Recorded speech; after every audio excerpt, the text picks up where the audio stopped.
Family, what's good? Y'all know how we do. Always pushing help, well, better understand the self, man. We got a lot we finna cover today. I know I'm a little late, but we're gonna get to the business. Gonna get on that State of the Union. I know I stay on the politics. Hold on.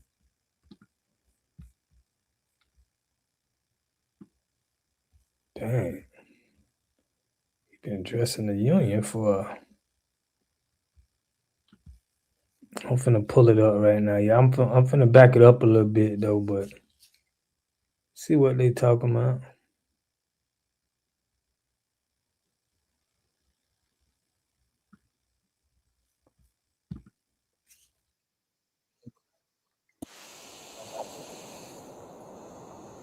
Oh, dog, what's good, brother?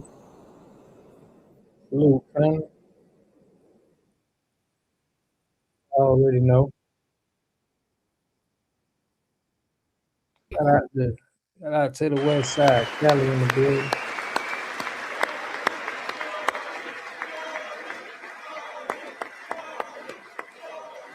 Wow, that's somebody else sounding like that. Dang, the AP. Thank you, Eric. Been through a lot.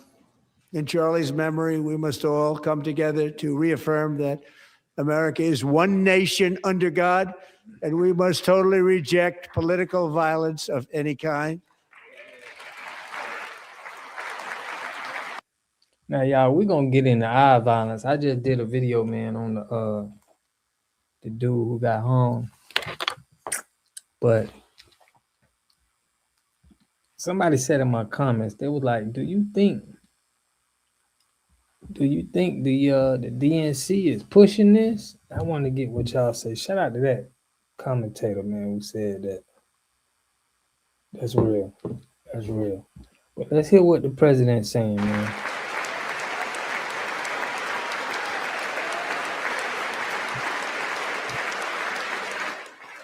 We love religion, and we love bringing it back, and it's coming back at levels that nobody actually thought possible. It's really a beautiful thing to see. Above all, unleashing America's promise requires keeping our communities safe. We have made incredible strides, yet dangerous repeat offenders continue to be released by pro-crime Democrat politicians again and again. We're honored to be joined tonight by a woman who's been through hell, Anya Zaretska. In 2022, she and her beautiful daughter, so beautiful, what a beautiful young woman, Irina, fled war-torn Ukraine to live with relatives near Charlotte, North Carolina. And by the way, what's going on with Charlotte? Last summer, 23-year-old Irina was riding home on the train when a deranged monster who had been arrested over a dozen times and was released through no cash bail stood up and viciously slashed a knife through her neck and body. No one will ever forget there were people on that train. No one will ever forget the expression of terror on Irina's face as she looked up at her attacker in the last seconds of her life. She died instantly. She had escaped a brutal war only to be slain by a hardened criminal, set free to kill in America, came in through open borders. Mrs. Zaretska, tonight I promise you we will ensure justice for your magnificent daughter, Irina.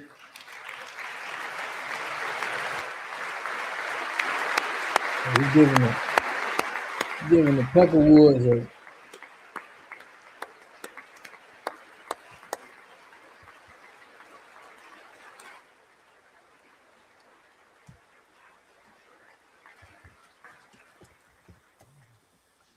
How do you not stand? How do you not stand? I'm asking this Congress to pass tough legislation to ensure that violent and dangerous repeat offenders are put behind bars, and importantly, that they stay there.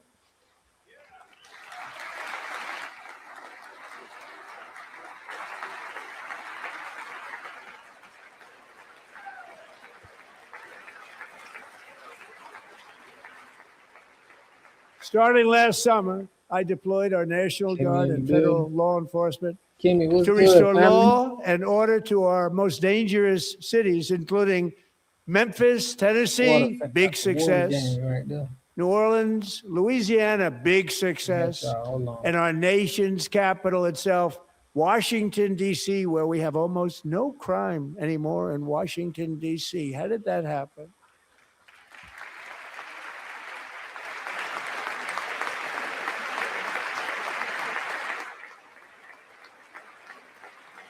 In fact, crime in Washington is now at the lowest level ever recorded, and murders in D.C. this January were down close to 100% from a year ago.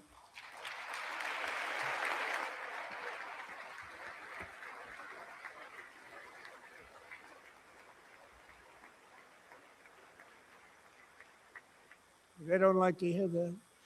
One of sick people, one of the brave service members who helped achieve this stunning turnaround was 20-year-old West Virginia Army National Guard Specialist Sarah Beckstrom. After a 4-month deployment, she voluntarily extended her service. Her rank was going to be lifted. She was doing so well. They were so proud of her. But the very next day, she was on patrol near the White House when she was ambushed and shot in the head by a terrorist monster from Afghanistan. We're going to Shouldn't get have been to in the our DNC country. in a minute.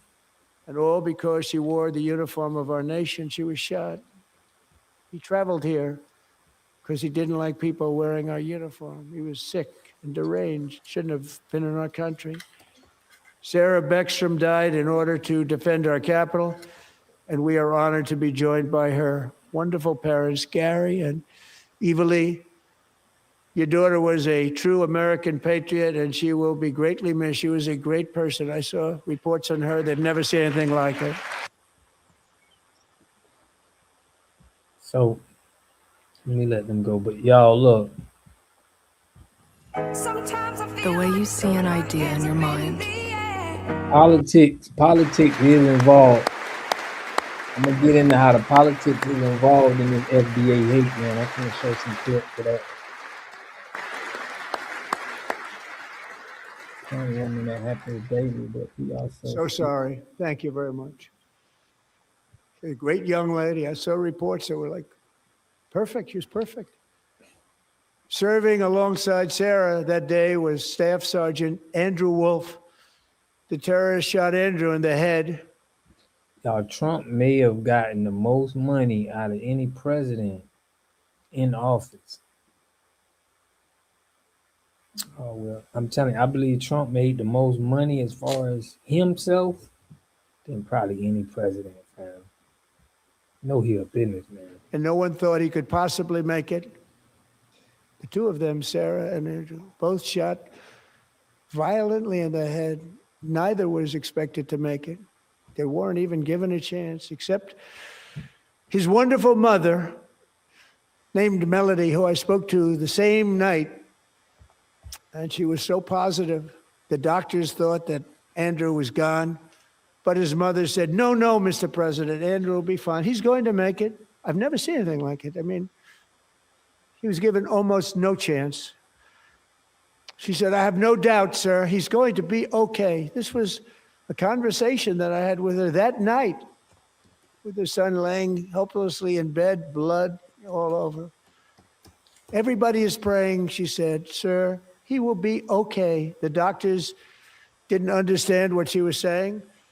And after looking at the results of the damage done, neither did I.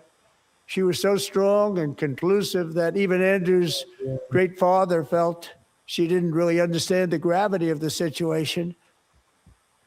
But she turned out to be right. Right, Melody? She turned out to be right.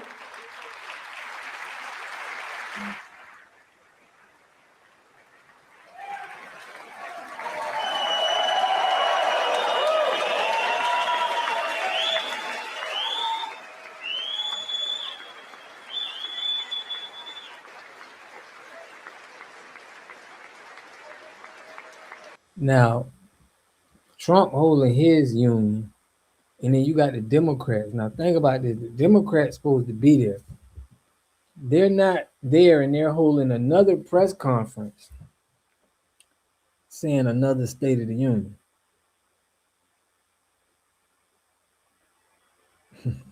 Shout out to Chad Jones, said you the only one with the comments on. Okay. Yeah, I mean, we gotta do it.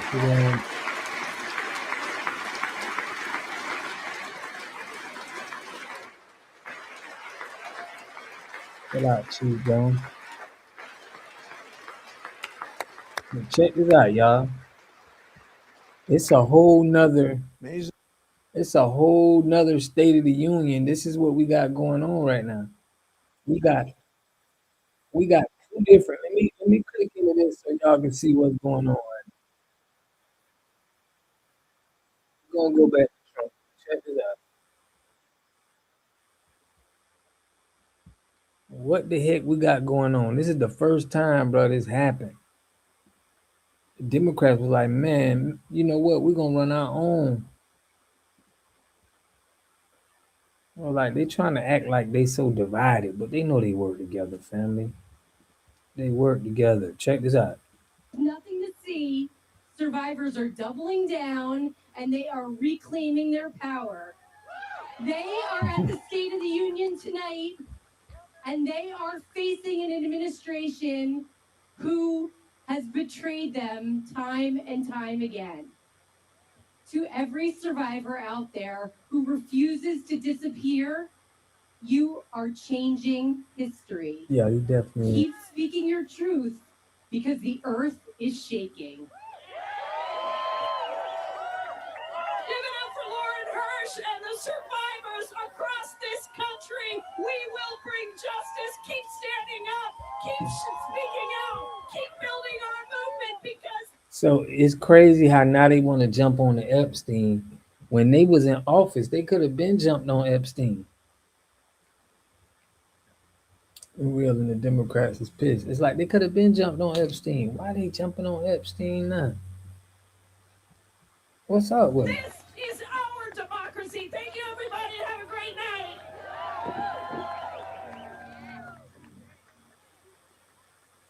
They put the People's State of the Union. And they got Chinese. Oh, we got to cancel her. You mean to tell me we just seen a Chinese lady, an Indian lady? Y'all seen all the nationalities we just seen just that quick? Let me run it back real quick. Just that fast. God damn. Is this lady Indian? She gotta be Indian, fam. Pakistan, for real. Then we come up with a Chinese woman. Asian. I don't know if she's Chinese or not, but what the heck going on?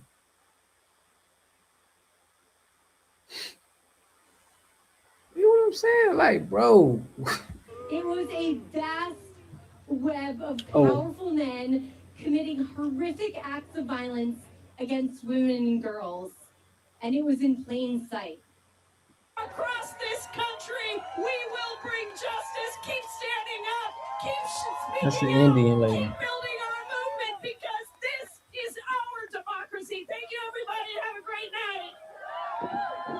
Yeah, they playing good cop, bad cop, man. But look at this. We got an Indian lady talking to us, then we got a Chinese lady coming up. Democrats. From the Congresswoman. Leader Boo, what's good, One family? thing that we've always demanded as Americans, we want consistency Boo. in the fighters that we have that are in DC. And the next speaker is someone who did that for us when he was in the House. He's doing that for us as a senator. Once upon a time, there was a time when if people had the courage, they could have convicted Donald Trump in his first impeachment trial, and we wouldn't have to deal with this now. And the man who led that charge was a congressman from California by the name of Adam Schiff. Oh, we got an Asian woman in our politics. I ain't seen an American yet. Little Big Mama, what's good? What up, though, family? Detroit.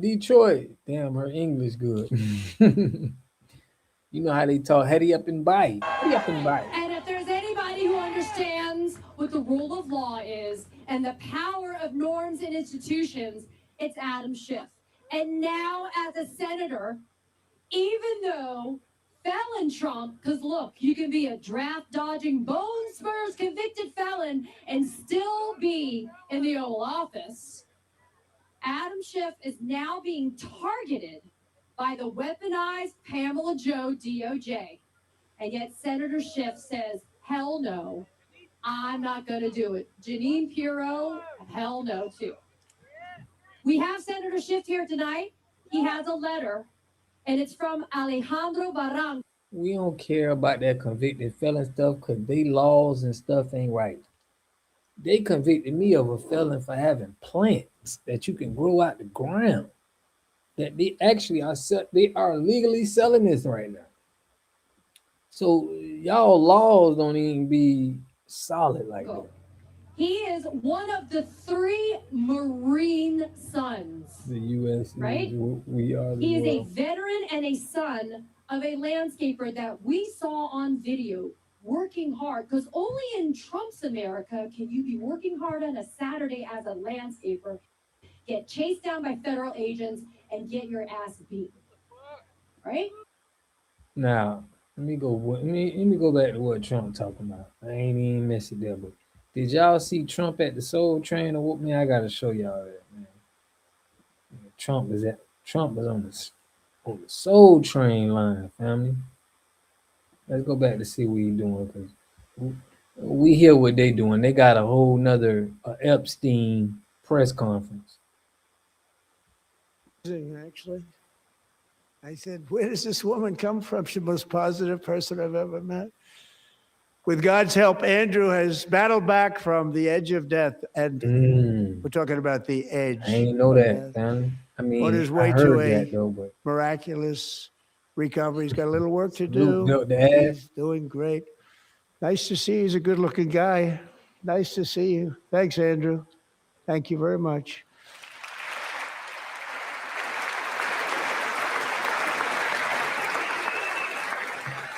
Yeah.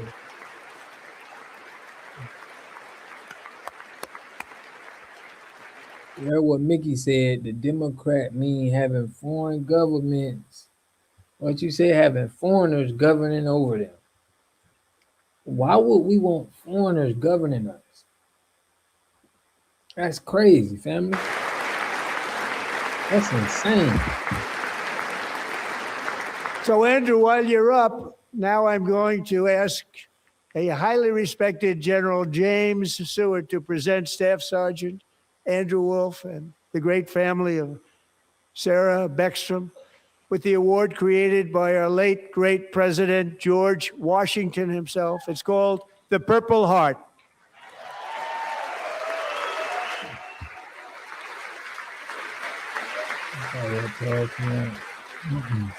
Hold on, man.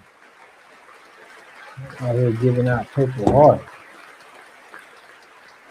So now we have flipped the table and make America a republic. What's up, Solani? I love that picture, Solani. Salute to you, man. Had to double take, make sure that was you. Steve from H-Town. Love. I appreciate you tapping in. Lanita, I see you, Lanita. Appreciate you. How the Detroit said, what up, though? What it do, though? FBA We love you cargo. all. Love you. We're proudly restoring safety for Americans at home, and we are also restoring security for Americans abroad. Our country has never been stronger. In my first 10 months, I ended 8 wars, including Cambodia. Isn't it funny? Sick people. Cambodia and Thailand, Pakistan. Trump said, I just stopped 8 wars. Trump a businessman. He know how to sell, boy. Man, listen, Trump will sell a whale some water in the ocean right now. And India would have been a nuclear war. 35 million people said the Prime Minister of Pakistan would have died if it were not for my involvement. Kosovo and Serbia, Israel and Iran, Egypt and Ethiopia, Armenia and Azerbaijan, the Congo and Rwanda, and of course the war in Gaza, which proceeds at a very low level. It's just about there. And I want to thank 2 cents, man. Look, I'm gonna listen, Governor, man. Man, listen, I ain't cutting my hair off, man, and looking good for them people in office, man. They gonna have to take me how I am. No, I'm messing. Steve Witkoff and Jared Kushner for your help. Thank you, Steve. Thank you, Jared. Making shit up. He didn't make it up.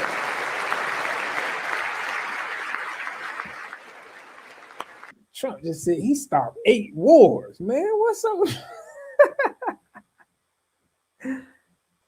Fam. Trump said he made them people see fight.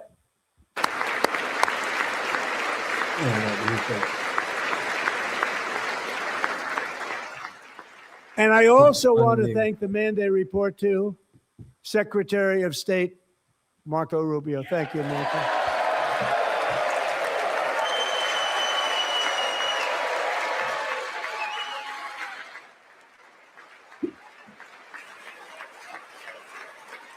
Yeah, I need my water. Hold on.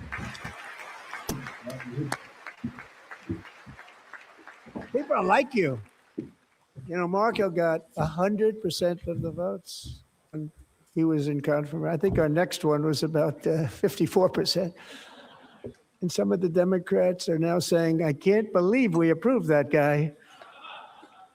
And he said it's an honor that they feel that way, right, Marco? You have done a great job, great Secretary of State. I think he'll go down as the best ever. He's making.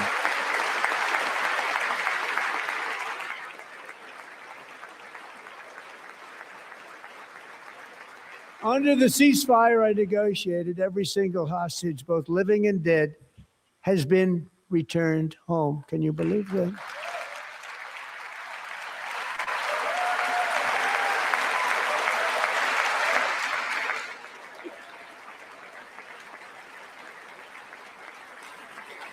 Nobody thought it was possible. Hey, Nobody boy, thought that was office possible. with that suit on. Both living and dead. And those parents who had a dead son, their boy, they'd always tell me their boy, they wanted him as much as though he were living. It was... Damn, I gotta have our own politics. I don't trust me being in these people's politics at all, man. I get assassinated on the first day elect. An amazing period of time. And they came back, and when we got all of the living hostages back, and many, many before them, but I always said those last 20 are going to be very tough, but we got many, many more, hundreds. But I said those last 20 are going to be tough. We got them back, but we only got back 14 or 15 of the dead of the 28. And believe it or not, Hamas worked along with Israel, and they dug and they dug and they dug. It's a tough thing to do, going through bodies all over, passing up For real, 100 bodies sometimes for each one that they found. Tough job. And they finally got it back to 27. And then Steve and Jared, they got it back to 28. They found all 28. Nobody thought that was possible, but we did it. And I remember the family of the 28th. They were so What's up with y'all today? grieved, but they were so happy as it's possible to be. They had their boy back. The mother said, "Sir, we have our boy back." What a period of time that was, but we got them all back. So thank you both very much. Great job. We're gonna switch back over to the Democrat side real quick, y'all. Let's see what they're talking about over there. And we're working very hard to end the ninth Oh, I war, see a black the person. killing and slaughter between Russia and Ukraine, where 25,000 soldiers are dying each and every month. Think of that, 25. Hold on, y'all seen that black person?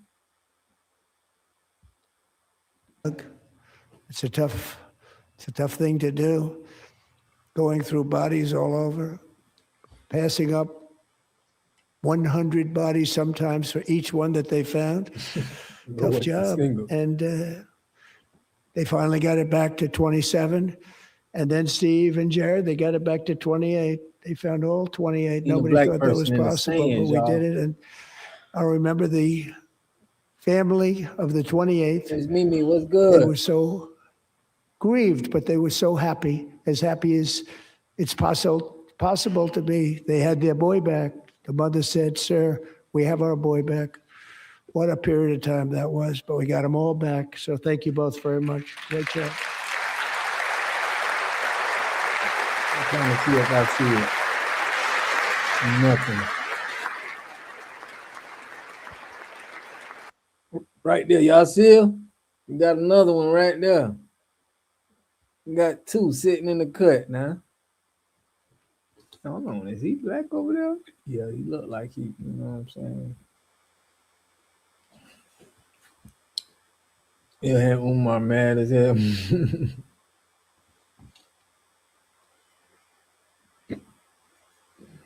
It's intentional confusion.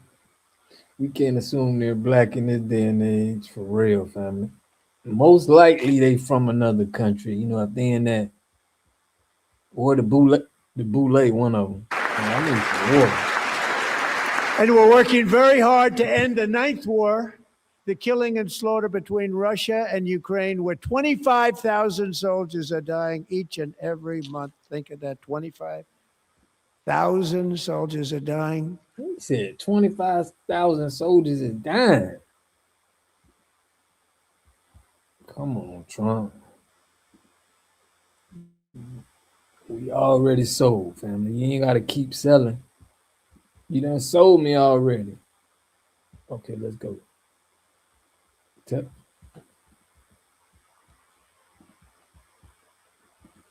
Only in Trump's America. But Senator Schiff is here. He has a letter from Alejandro Barranco, one of 3 Marines in that family. Jersey Drive, for real. Everything in service of this country to only in turn see their father be punished. Please welcome a true fighter to our stage, going in tonight. Senator Adam Schiff.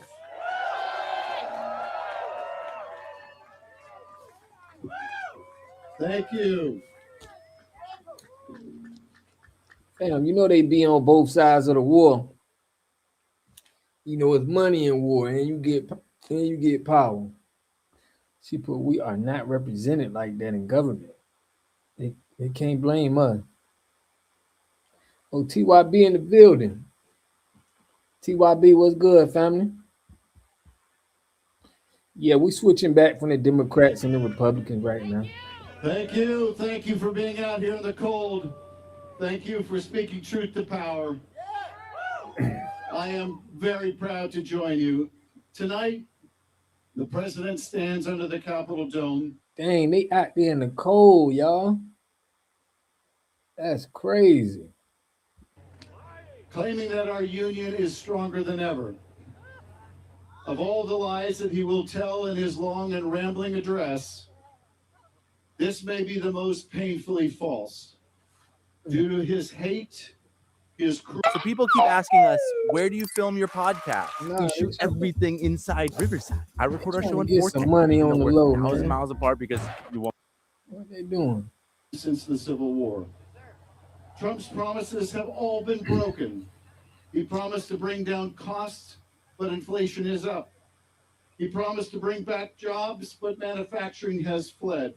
Big fat. I'm with you. Trade deficits, I'm with you, Bill Dad. All-time highs.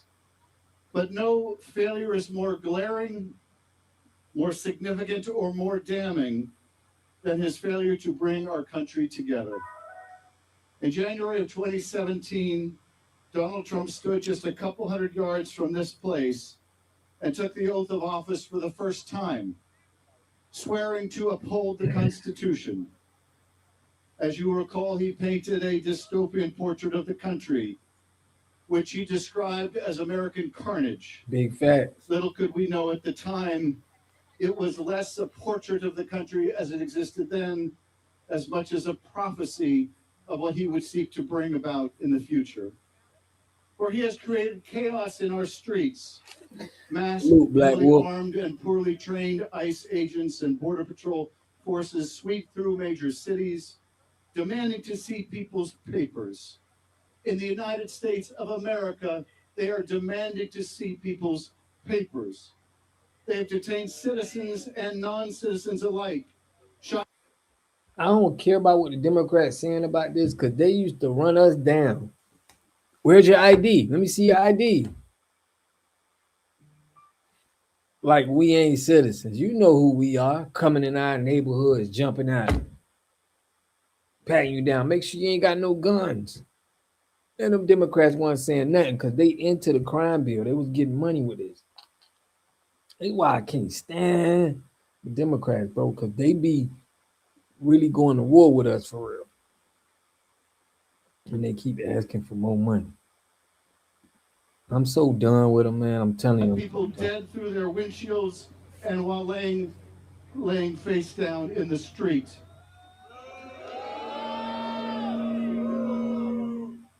When the courts have ruled against this administration's lawless conduct of its administration raids, their opinions have been ignored. Family, just like Mickey Jones said, right? It's countries that's funding the Democratic Party. Other countries. That's where they getting all this money from, like, to be doing all that. For real. Be seeing Tania, I be seeing your name, your picture. I be like, who is that? Tania? Let's go, y'all. I'm finna flip back to Trump though in a minute. Let's get it. When universities dare to protest, their federal funding has been cut. Y'all know, little hat. Clients whose interests are adverse to the administration, they are punished. When media organizations speak truth to power, they are forced to pay him millions. Personally, all of this violates the oath the president took to faithfully administer the laws, to vigorously defend the Constitution. Thankfully, our founders gave us the tools to fight back against the man who would be king. And chief among those tools is one more powerful than all the rest, and that is the right to vote. And man, let's switch back to see what Trump I'm talking about, man. Cause this is the Little Hats. This the Little Hats organization right here. Well, they control both of them, y'all. I think the Little Hats got both of them because I seen how Trump had his seat. He pulled that seat in for BB. I'm like, dang, Trump. You know, I thought you was not standing with them people. So they got both sides, y'all, for real, for real. A month, a war which would have never happened if I were president, would have never happened. As president, I will make peace wherever I can, but I will never hesitate to confront threats to America wherever we must. That's why in a breakthrough operation last June, the United States military obliterated Iran's nuclear weapons program with an attack on Iranian soil known as Operation Midnight Hammer. Midnight Hammer? Damn. Good.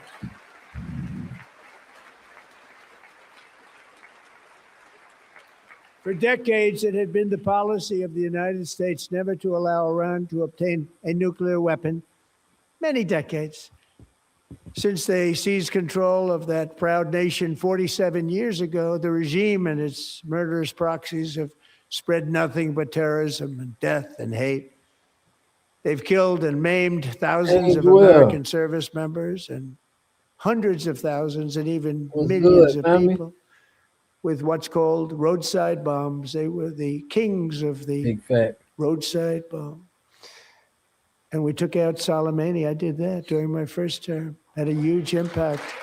He was Midnight Hammer. That sound, yeah, that's that Midnight Hammer sound like a that sound like a position, man. That's the cologne you got on.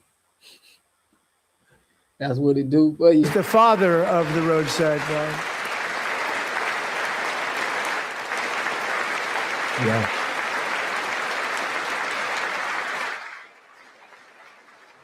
And just over the last couple of months with the protests, They've Up on killed that at dope. least, it looks like 32,000 protesters, 32,000 protesters in their own country. They shot them and hung them.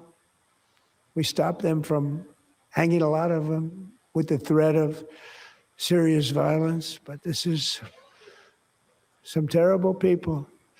They've already developed. Where they was doing that at, fam? I ain't never hear about them hanging people. The Midnight Hammer. Well, let me play this, man. Trump talk about it was hanging people. Missiles that can threaten Europe and our bases overseas, and they're working to build missiles that will soon reach the United States of America.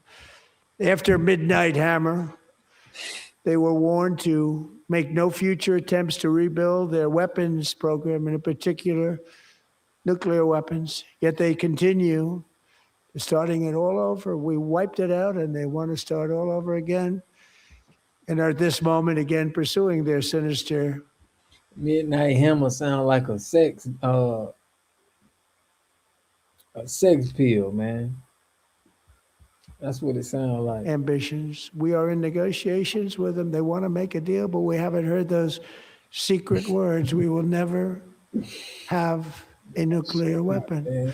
Oh, wow, preference- tonight, boy.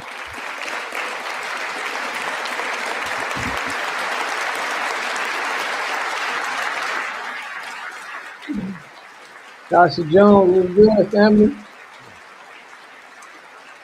I got a solution. My preference is to solve this problem through diplomacy. But one thing is certain, I will never allow the world's #1 sponsor of terror, which they are by far, to have a nuclear weapon. Can't let that Boy, happen. William. Salute, Will. The whole family in the building. And no nation should ever doubt America's resolve.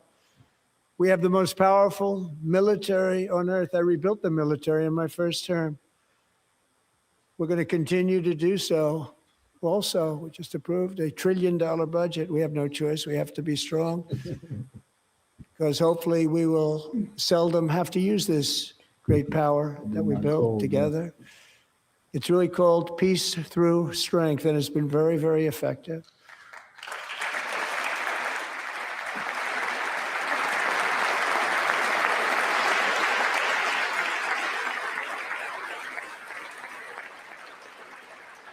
So thanks to Republicans in Congress who are investing that record number of dollars, have no choice, in the United States Armed Forces. Also creating a lot of jobs, but we're not even doing it. Now, y'all know when Trump put that tax on them out of, man, listen.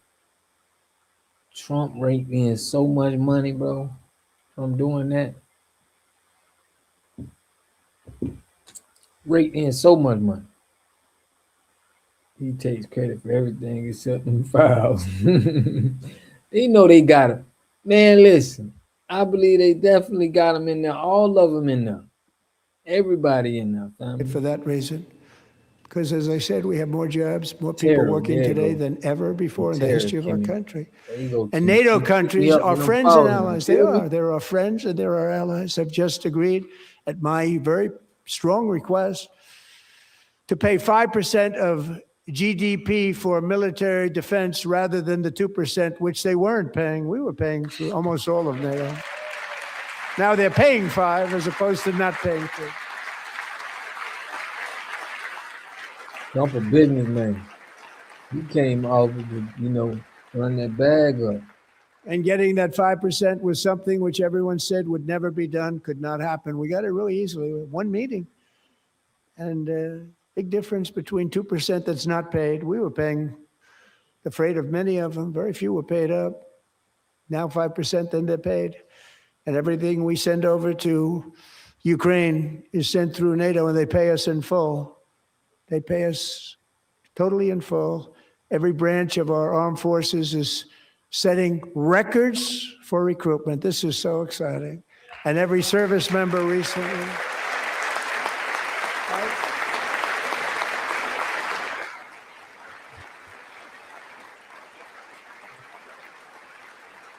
He takes credit for everything. And man. every service member recently received a warrior dividend of $1,776. Damn, Trump gave out a dividend check. You need to give one. You need to make sure we get our money. We gotta see. This what I'm saying. Mike Tyson, we gotta holler at Mike Tyson because Mike Tyson is his good friend. We gotta get in Mike Tyson and be like, Tyson, bro, you gotta tighten up. You're supposed to be putting pressure on that. You know, you're supposed to be putting pressure on Trump. Like, Trump, bro, we need that. You know what I'm saying? We need that money. Movie title. We got to start putting that pressure on Tyson because Tyson and Trump like this. Tell Tyson, hey, boy, you got to listen. We need you on that, man. We need you on his top about them reparations, Mike.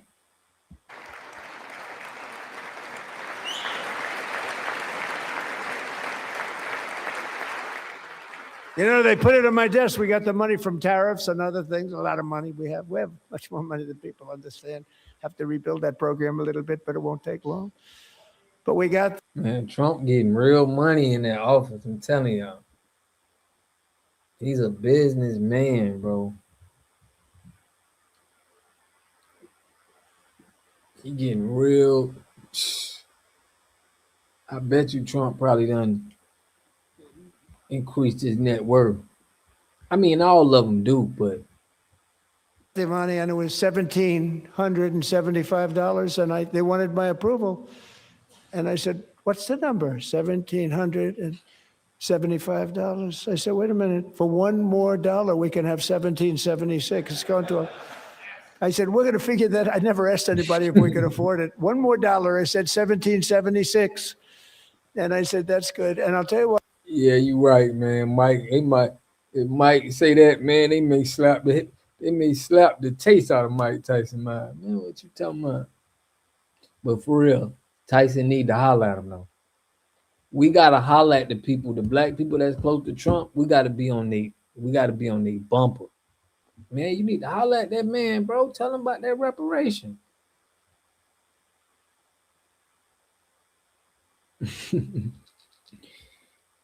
For real, man. He probably scared of Trump. I mean, Trump probably scared of Tyson too. So he made, you know what I'm saying? But our military, that was 4 months ago. Our military, I never see a person in the military that doesn't thank me for it. So we're honored to do it. They deserve it. And man, shout out to all our military that's in the chat, man. Boy Will, Lanita. A lot of armed forces, especially black armed forces, support my channel, man. A lot of them, y'all. So it's like, I gotta pay homage to them. And send Ice Cube too. Right, man. I don't know if Ice Cube cool with him. We call it 1776. It was great. And we love our military. We love our law enforcement. We love our firemen. You know, the firemen don't get mentioned enough. We love our firemen. What you said, man? Trump got everybody. Trump make every Trump making every country. You got to check in, man. Trump on some gangster stuff, huh? You got to check in and pay and get extorted. Gangster style.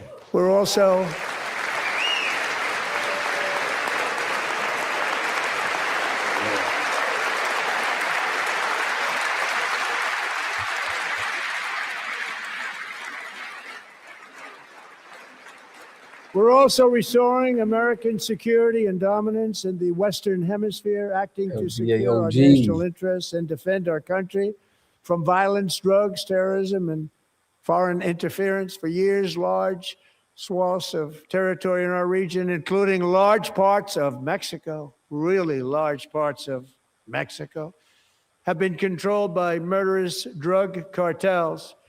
That's why I designated these cartels as foreign terrorist organizations, and I declared illicit fentanyl as a weapon of mass destruction. Salute, Had Jake. Salute, family. Appreciate y'all tapping in. And with our new military campaign, we have stopped record amounts of drugs coming into our country and virtually stopped it completely coming in by water or sea. You probably noticed that. All love. We very seriously damaged their fishing industry also. Nobody wants to go fishing anymore. We've also taken down one of the most sinister cartel kingpins of all. You saw that yesterday. In January, And Trump trying to sell dope too. Crazy. Yeah, man. Y'all hit that like button, man. We're gonna stay on the Trump. White people mentality is a weapon of mass destruction. For real. Trump shout out. Trump like, man, we got one of the biggest drug dealers. I'm finna put people on the corners too. Trump, man, listen. Trump a gangster, man.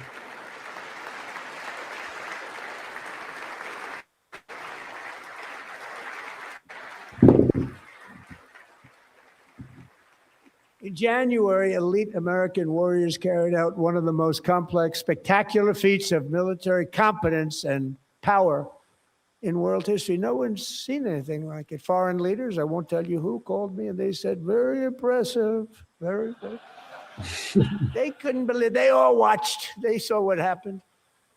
This is a different fighting force that we had years ago when we fought. Great fighting force, I'm so proud of it.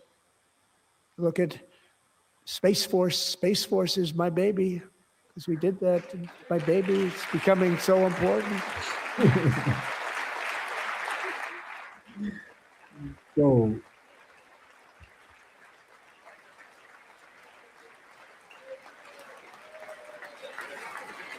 Trump is a comedian, man.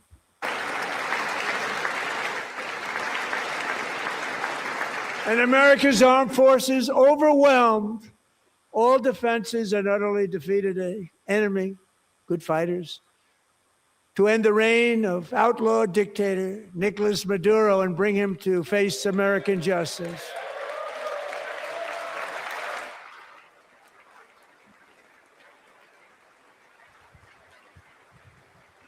And this was an absolutely colossal victory for the security of the United States, and it also opens up a bright new beginning for the people of Venezuela.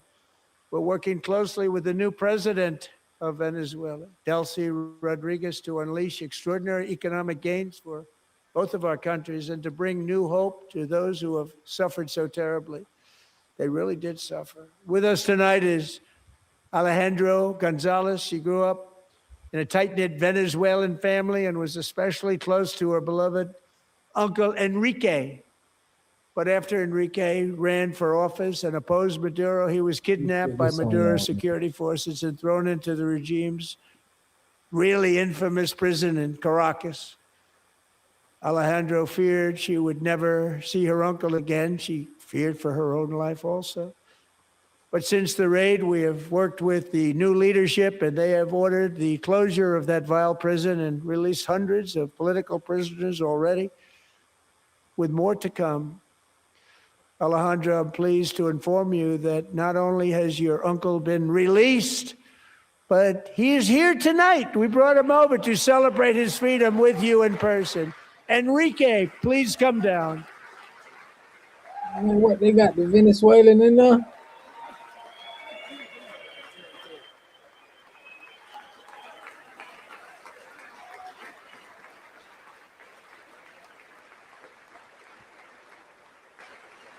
Yeah, this is his wife's.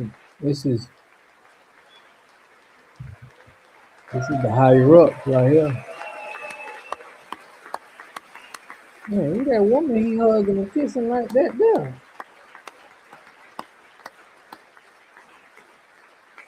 What we watching? Thank you, Enrique. Have a good time. Nice to have you back, Enrique. Oh, that's his There were many heroes okay. on that January raid to capture Maduro. Really great heroes.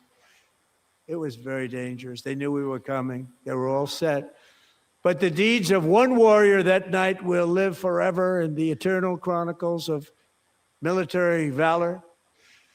Chief Warrant Officer 5, Eric Slover, planned the mission and was the flight lead in the cockpit of the first helicopter. A big beautiful, powerful helicopter. It was a massive Chinook carrying, as you can imagine, many, many American warfighters.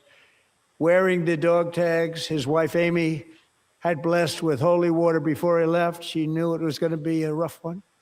Eric steered the Chinook under the cover of night and descended swiftly upon Maduro's heavily protected military fortress. This was a major military installation, protected by thousands of soldiers and guarded by Russian and Chinese military technology.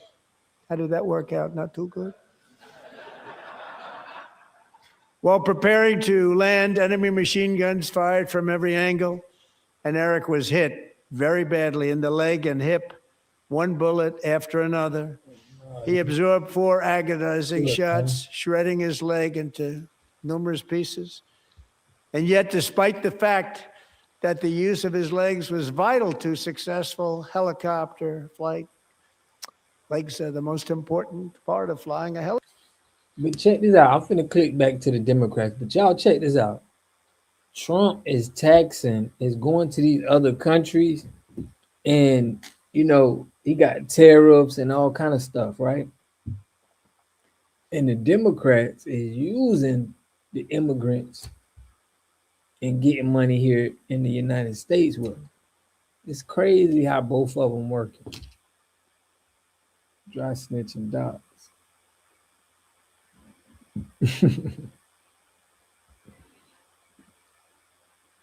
It's crazy. Let's see what them goddamn Dems talking about over there, man. Gotta watch them. You gotta watch them. You gotta watch both of them, but same team. This November, my friends, we must use that tool. We must vote. One man's story tells us why. On a Saturday afternoon in June in Orange County, California, a landscaper named Narciso Barranco was working outside an IHOP. He lived in the United States since the 1990s, undocumented, yes, but no criminal record. American in every way except for in his papers. In that time, he'd raised 3 sons. Y'all ain't cold out there? They probably right outside where Trump doing his thing at, right outside, and they protesting. I found out like yesterday that they wasn't gonna be in the building with Trump. U.S. Marines. That Saturday in June, a group of men approached, masked, in tactical gear, guns drawn. They tackled him, pepper sprayed him, beat him. Oh, I gotta go to her, y'all. I'm sorry. We gotta see her. We gotta see the sellout, man. Check this out. All right. One more time for the senator from the great state. That's Joy Reid. Is that Joy Reid? We now are going to turn to the great state of Illinois, which was one of the earliest cities to see the absolute terrorism being unleashed upon Americans and immigrants alike by ICE, by the secret police being deployed by this regime. And one of the stalwarts in the great state of Illinois who has been fighting for the rights of people, for the humanity of the American people and our immigrant neighbors is one Representative Delia Ramirez. And she is going to be here from the great 3rd District in Illinois. Come on. And she is going to be speaking tonight in honor of Silverio, Keith, Renee, Alex, Linda, Ruben, and the 38 lives that we have lost at the hands of DNC, including Illinois resident Nanko Gantip. Please give it up for Representative Delia Ramirez. Oh.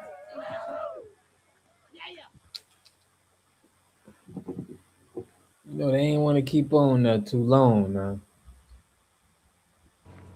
Folks, in 5 months, you're going to be really hot. Just remember that, okay? Oh my gosh, y'all look at this, fam. Look at this, man. Oh. I'm trying to remind myself of that. Well, hi everyone. Buenas noches.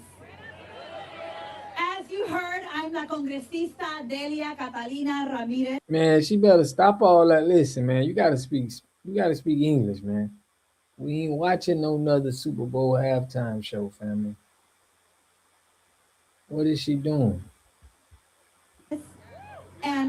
Y soy la hija orgullosa de padres guatemaltecos, ciudadana de nacimiento por derecho. Bro, this is disrespectful, family.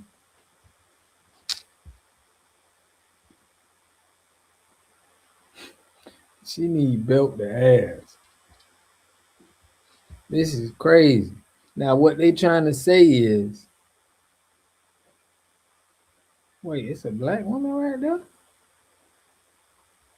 They got a couple black people on there? No. Hecho y representante del Distrito 3, una comunidad que está en la calle luchando contra los fascistas todos los días. Yes, I said it in Spanish. Because even as the fascists seek to diminish. No, we gotta stop this, fam. We should not have to be in our own country, fam. You know, I talk a lot about the authoritarian playbook and how this administration casts the other as enemies, weaponize fear, perpetrate corruption, and reward cruelty and abuse executive power. But tonight I want to talk to you about the Trump and his administration and their abuse. They're abusing the power of government to prosecute dissent. They're abusing immigration enforcement. Bro, y'all can go further than that with the 94 crime bill. The war on drugs. This is light work. This is nothing, family, to what we've been through. How long ICE been on what? A couple years? Bro, this been happening to us since the 60s. I ain't even gonna talk about us getting hung and stuff. It's like, how can they feel like this is just so important? It's just because it's the immigrants. Terrorize us. They're abusing detention to punish our neighbors. They're abusing the military to occupy our cities. They're abusing federal resources to enrich their donors, their campaign donors. They're abusing the justice system to silence survivors, discredit victims, and avoid accountability. We need to see that everything that Donald Trump and his cronies are doing are interconnected abuse intended to intimidate us, to control us, and to try to destroy us. They want us small and they want us silent. And they tried to silence us by chokeholds, by full body restraints, by criminal charges, by care withheld, by reckless chases, by people disappeared and even executed. But let me tell you, today in that gallery, Black Wolf was good. Representing more than the 40 lives we have lost to the violence of the Trump administration, who want our resources, our freedoms, our lives to advance their imperialistic, fascist, authoritarian agendas. But here's the thing. They can try to persecute us. They're going to try to terrorize us, punish us, occupy, and discredit us. But they will never, ever silence us. Am I right? Because el pueblo unido jamás será vencido. We are the legacy of the leaders who look at abusers in the eyes and refuse to be silent, and we fight back. So tonight I'm calling us to remember who we are. We are being targeted by a regime that wants to break our resistance, make an example of us, because in fact we are strong, we are powerful, and we are unafraid. We persist and we lift our voices. We defy their control because our resistance defies the state of the union. And here I can tell you that the state of the resistance is strong. So look, tonight, I'm not interested in moments of silence. I'm not willing to sit there silently while the abuser-in-chief lies, manipulates, and gaslights the American people. I stand with the pueblo, with the people, defiantly speaking the names of Silverio, Keith, Renee, Alex, Linda, Ruben, and the 38 people who have died in ICE detention since the start of 2025. I'm talking about Lourdes, Ever, Victor, Paradi, Luis, Geraldo, Luis, Nenko, Delvin. Man, this is every month for us. You feel me? They used to knock off, 38 of us in a month. Couple 2 or 3 weeks, and nobody said anything. Shout out to water. I've been work all day, so this their own separate state of the union. Yeah, this their own state of the union. They outside where they supposed to be in there with Trump them and the Republicans, but they gonna stand outside in the cold and have all them immigrants out there, man, talking to the people. It's crazy. Far, Jean, Shiraz, Pete, Francisco, Kai, Gabriel, Hassan, Leo, Miguel, Hubin, Norlan, Ismael, Santos, Oscar, Lorenzo, Chufang. Family, you right. Shout out to Ainswell. Family, they mentioned this man's name 1,000 times. It's like, man, I'm so tired of y'all, mentioning this man's name. Don't y'all got policies y'all got to be pushing and information y'all got to be spreading to the people? Like, y'all don't got nothing else to be talking to these people about? Man, all we see over on that Democrat side is Asian, Indian, god dang, everything. My fingers, one moment. Cien, Isidro, Johnny, Jesus, We don't care about Abelardo, none. Marie, Non, Brian, Juan. Y'all see they had to put some of the black people up in there. I ain't never remember him, and I don't remember her.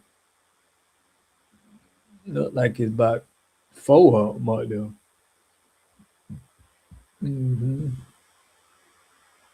But let's see what Trump talking about, because they, all that Spanish speaking, man. This is crazy. They literally outside of where they supposed to be sitting in the cold. They in the cold, family. 20, 30 degrees outside. To deliver the many commandos who would capture and detain Maduro was the only thing Eric was thinking about.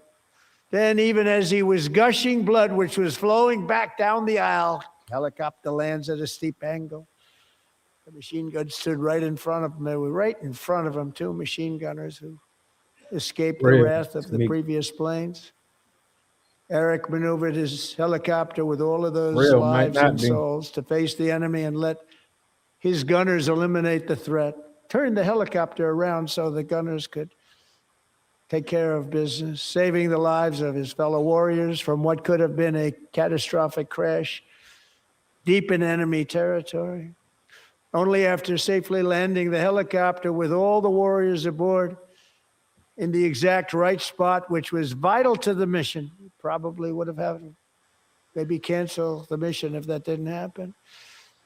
Eric told his co-pilot, also wounded, but not as gravely, to take over. I'm about ready to pass out.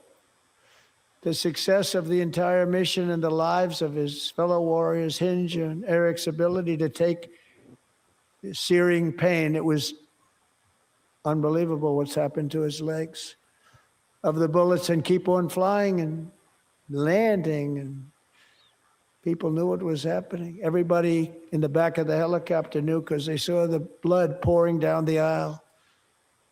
Chief Warrant Officer Slover is still recovering from his serious wounds, but I'm thrilled to say that he is here tonight with his wife, Amy. Eric and Amy, come on in.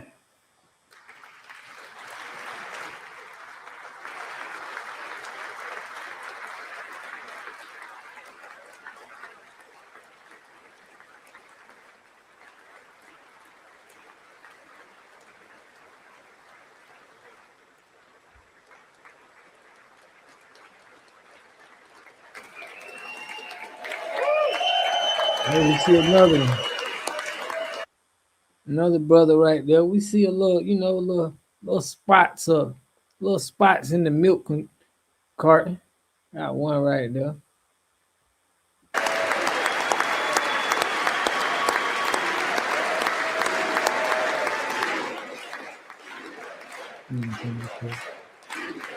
Oh no.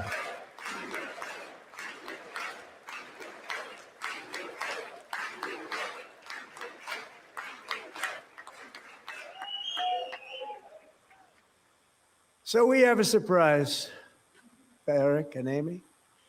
In recognition of Eric's actions above and beyond the call of duty, I would now like to ask General Jonathan Braga to present Chief Warrant Officer Slover with our nation's highest military award, the Congressional Medal of Honor.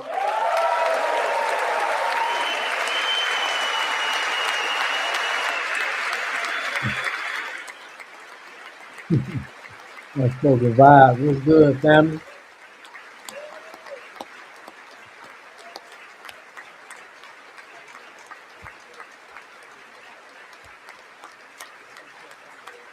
That damn soldier look like an AI robot. Look how stiff he is, man.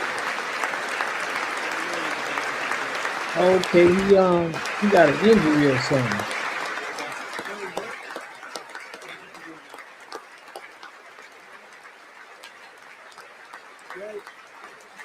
Damn, he ain't even blinking.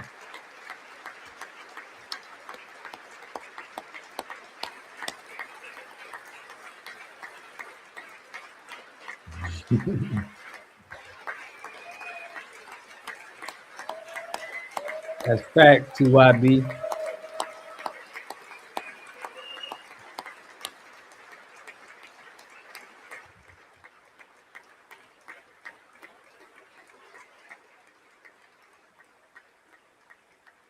All right, y'all, hold on. Well, thank you very much, Eric. And hold on, y'all. Let's switch back over to them Democrats real quick. They got Joy Reid.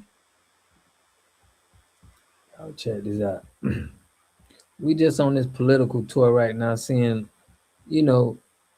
I made a point that it's like they got terrorists outside the country, but the Democrats is playing the other side. Thank you, Madeline. Do we think that Donald Trump knows about Madeline? Do we think he cares about Madeline? America is Madeline Beckett. That's who we're fighting for. Thank you, everybody. It cannot not say his name. Thank you so much. One more time for the senator and for Madeline. That is who we elect people to fight for, right? Okay, now, because all of you guys are you guys are stalwart being out here in the cold. First of all, can I pick up that cat over there?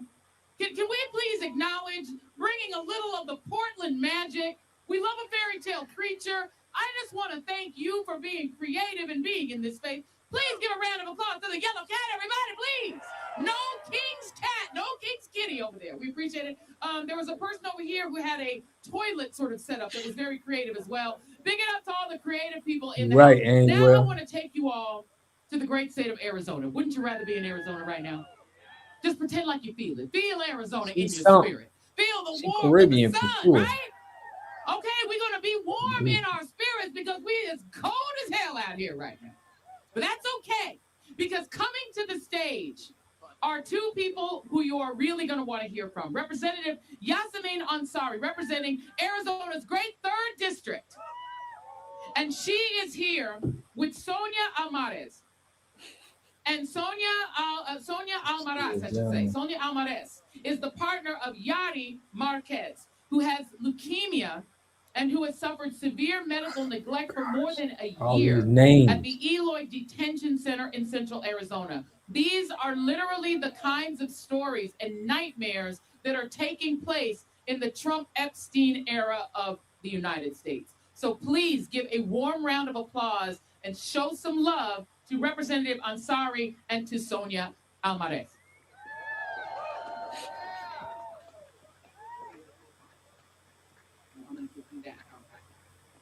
Good evening, America. I'm Congresswoman Yasamin Ansari. I'm proud to represent Phoenix, Glendale, and Guadalupe in the U.S. House.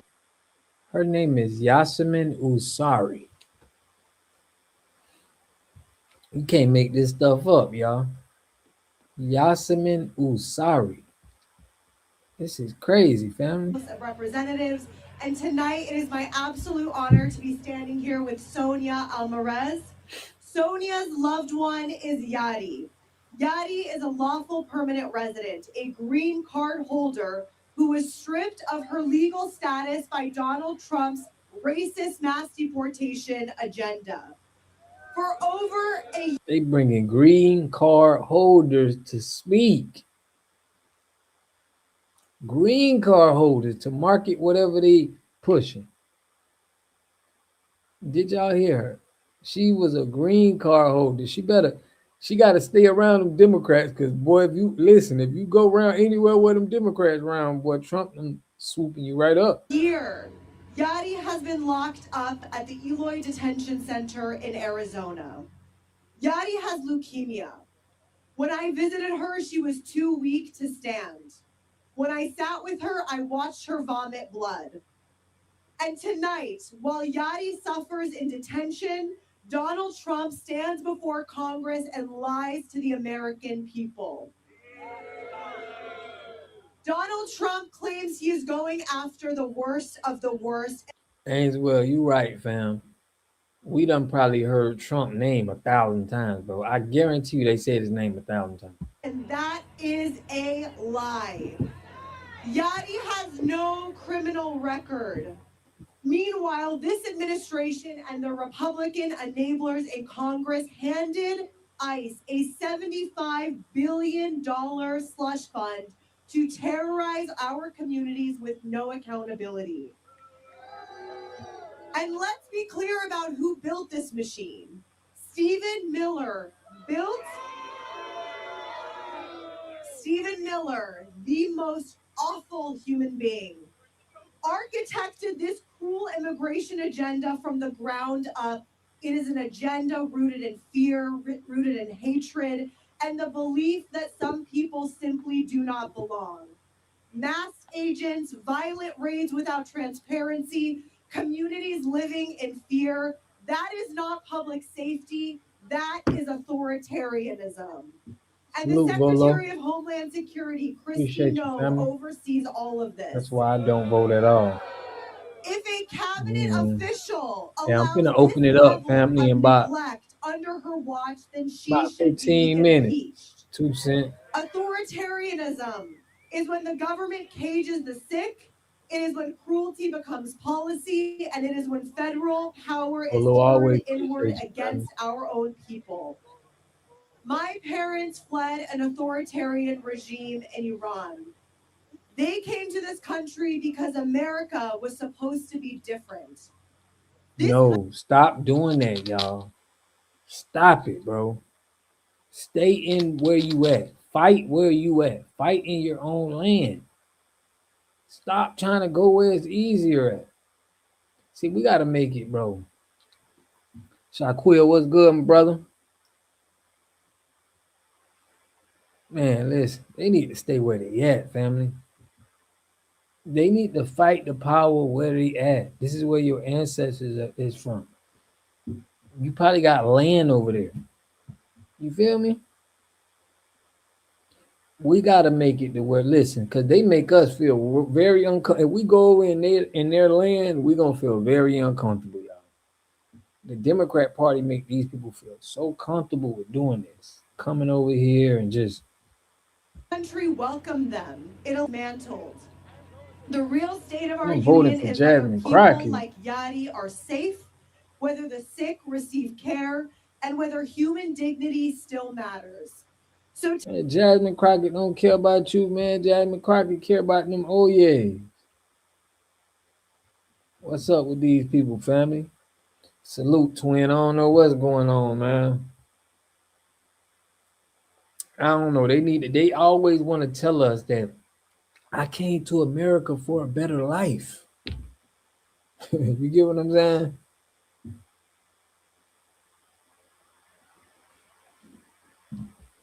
Like, fam, tonight we say together, free Yadi!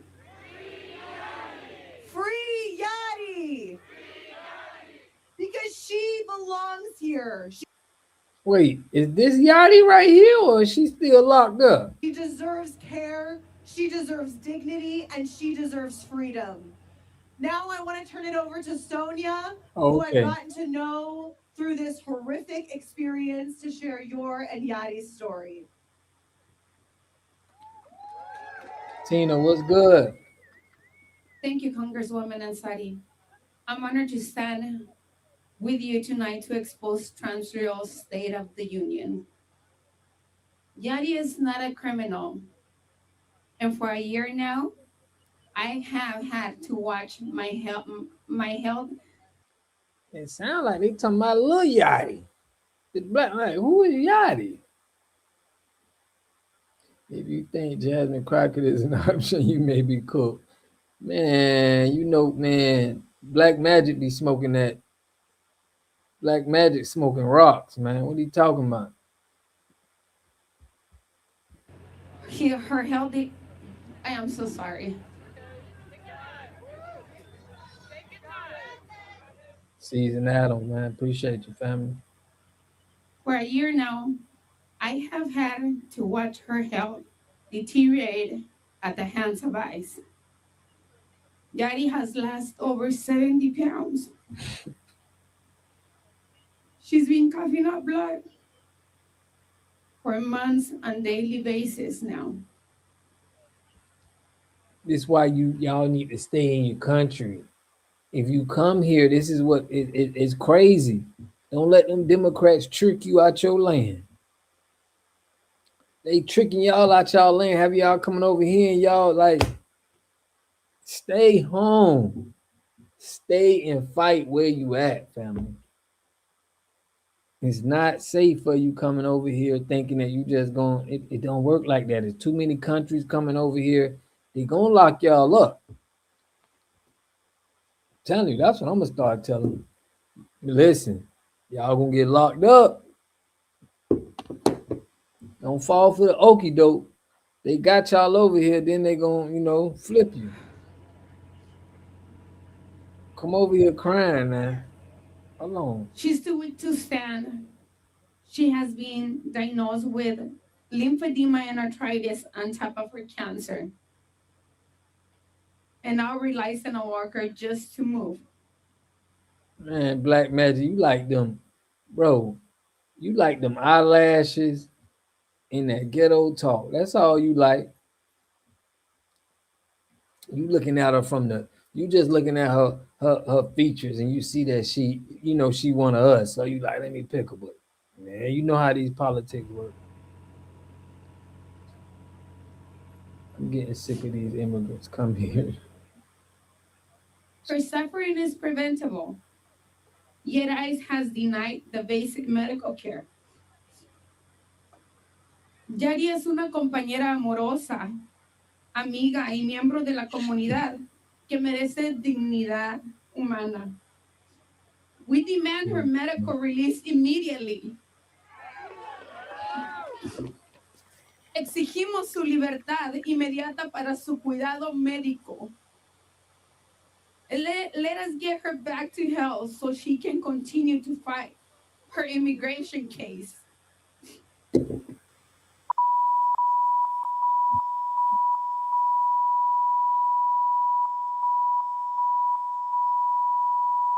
Trump shut him down.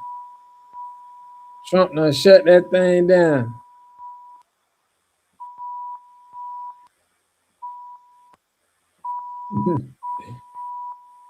People's State of the Union power. What happened, man? Trump shut them people down.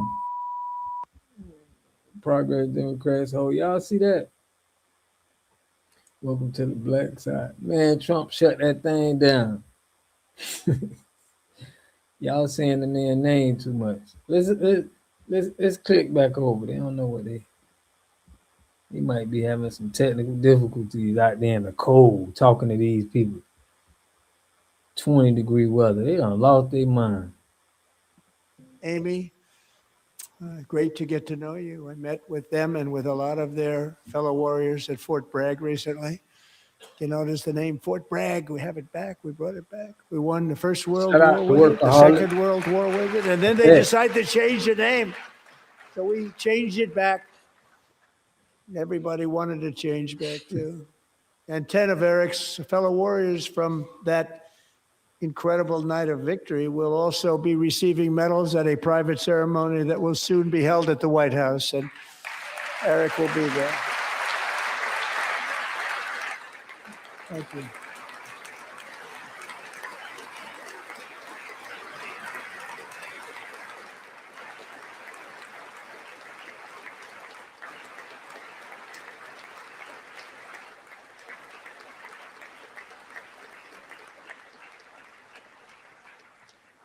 Thank you, Eric. That's a big one. Tonight we've celebrated many truly extraordinary American patriots, but there is one last living legend to honor before we go. He is one more heroic American aviator, Navy fighter pilot. Royce Williams served in World War II, Korea, Vietnam, flying more than 220 missions.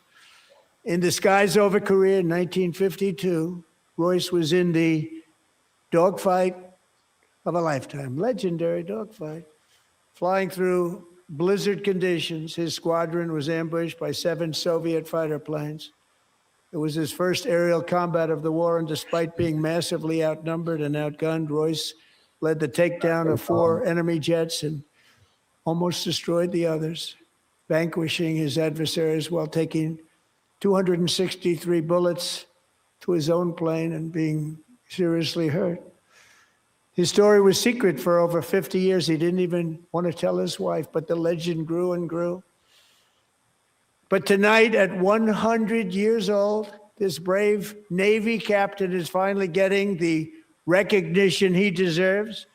He was a legend long before this evening. Royce, please stand up, and I will ask the First Lady of the United States to present Captain Royce Williams with his Congressional Medal of Honor. We have got to the point where literally anybody can build a fully working app I'm about without to knowing how open to up the code. chat after This this, is guys. based.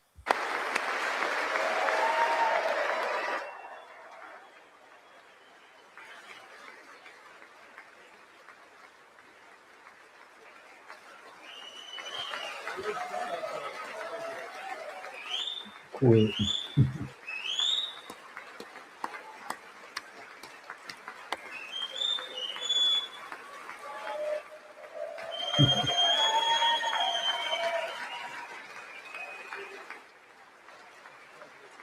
We talk about getting these prices down. That's what they need to talk about.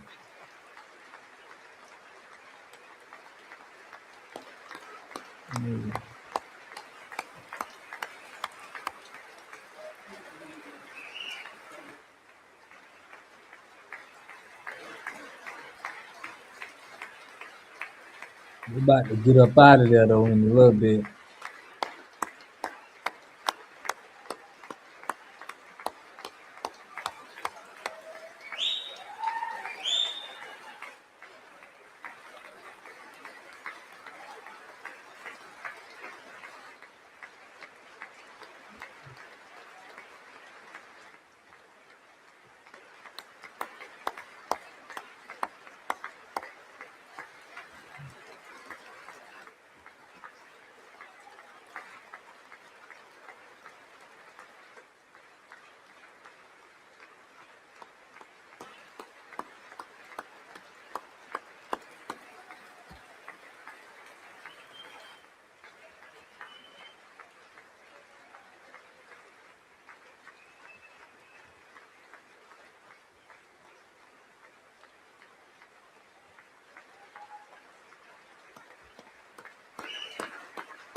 I'm gonna start clapping. Thank you, Royce, and thank you, Eric. I'll go y'all behind home. I've always wanted the Congressional Medal of Honor, but I was informed I'm not allowed to give it to myself, and I wouldn't know why I'd be taking it. But if they ever open up that law, I will be there with you someday. But you know, that's our highest honor, Congressional Medal of Honor, and that's a big thing, and it's an honor to be in the same room with you. Thank you both very much, Eric. Thank you.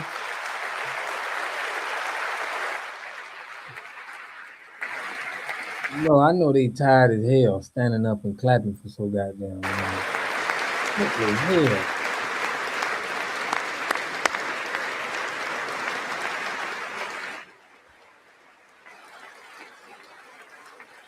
Thank you. I'll go y'all. 250 years is a long time in the life of a nation.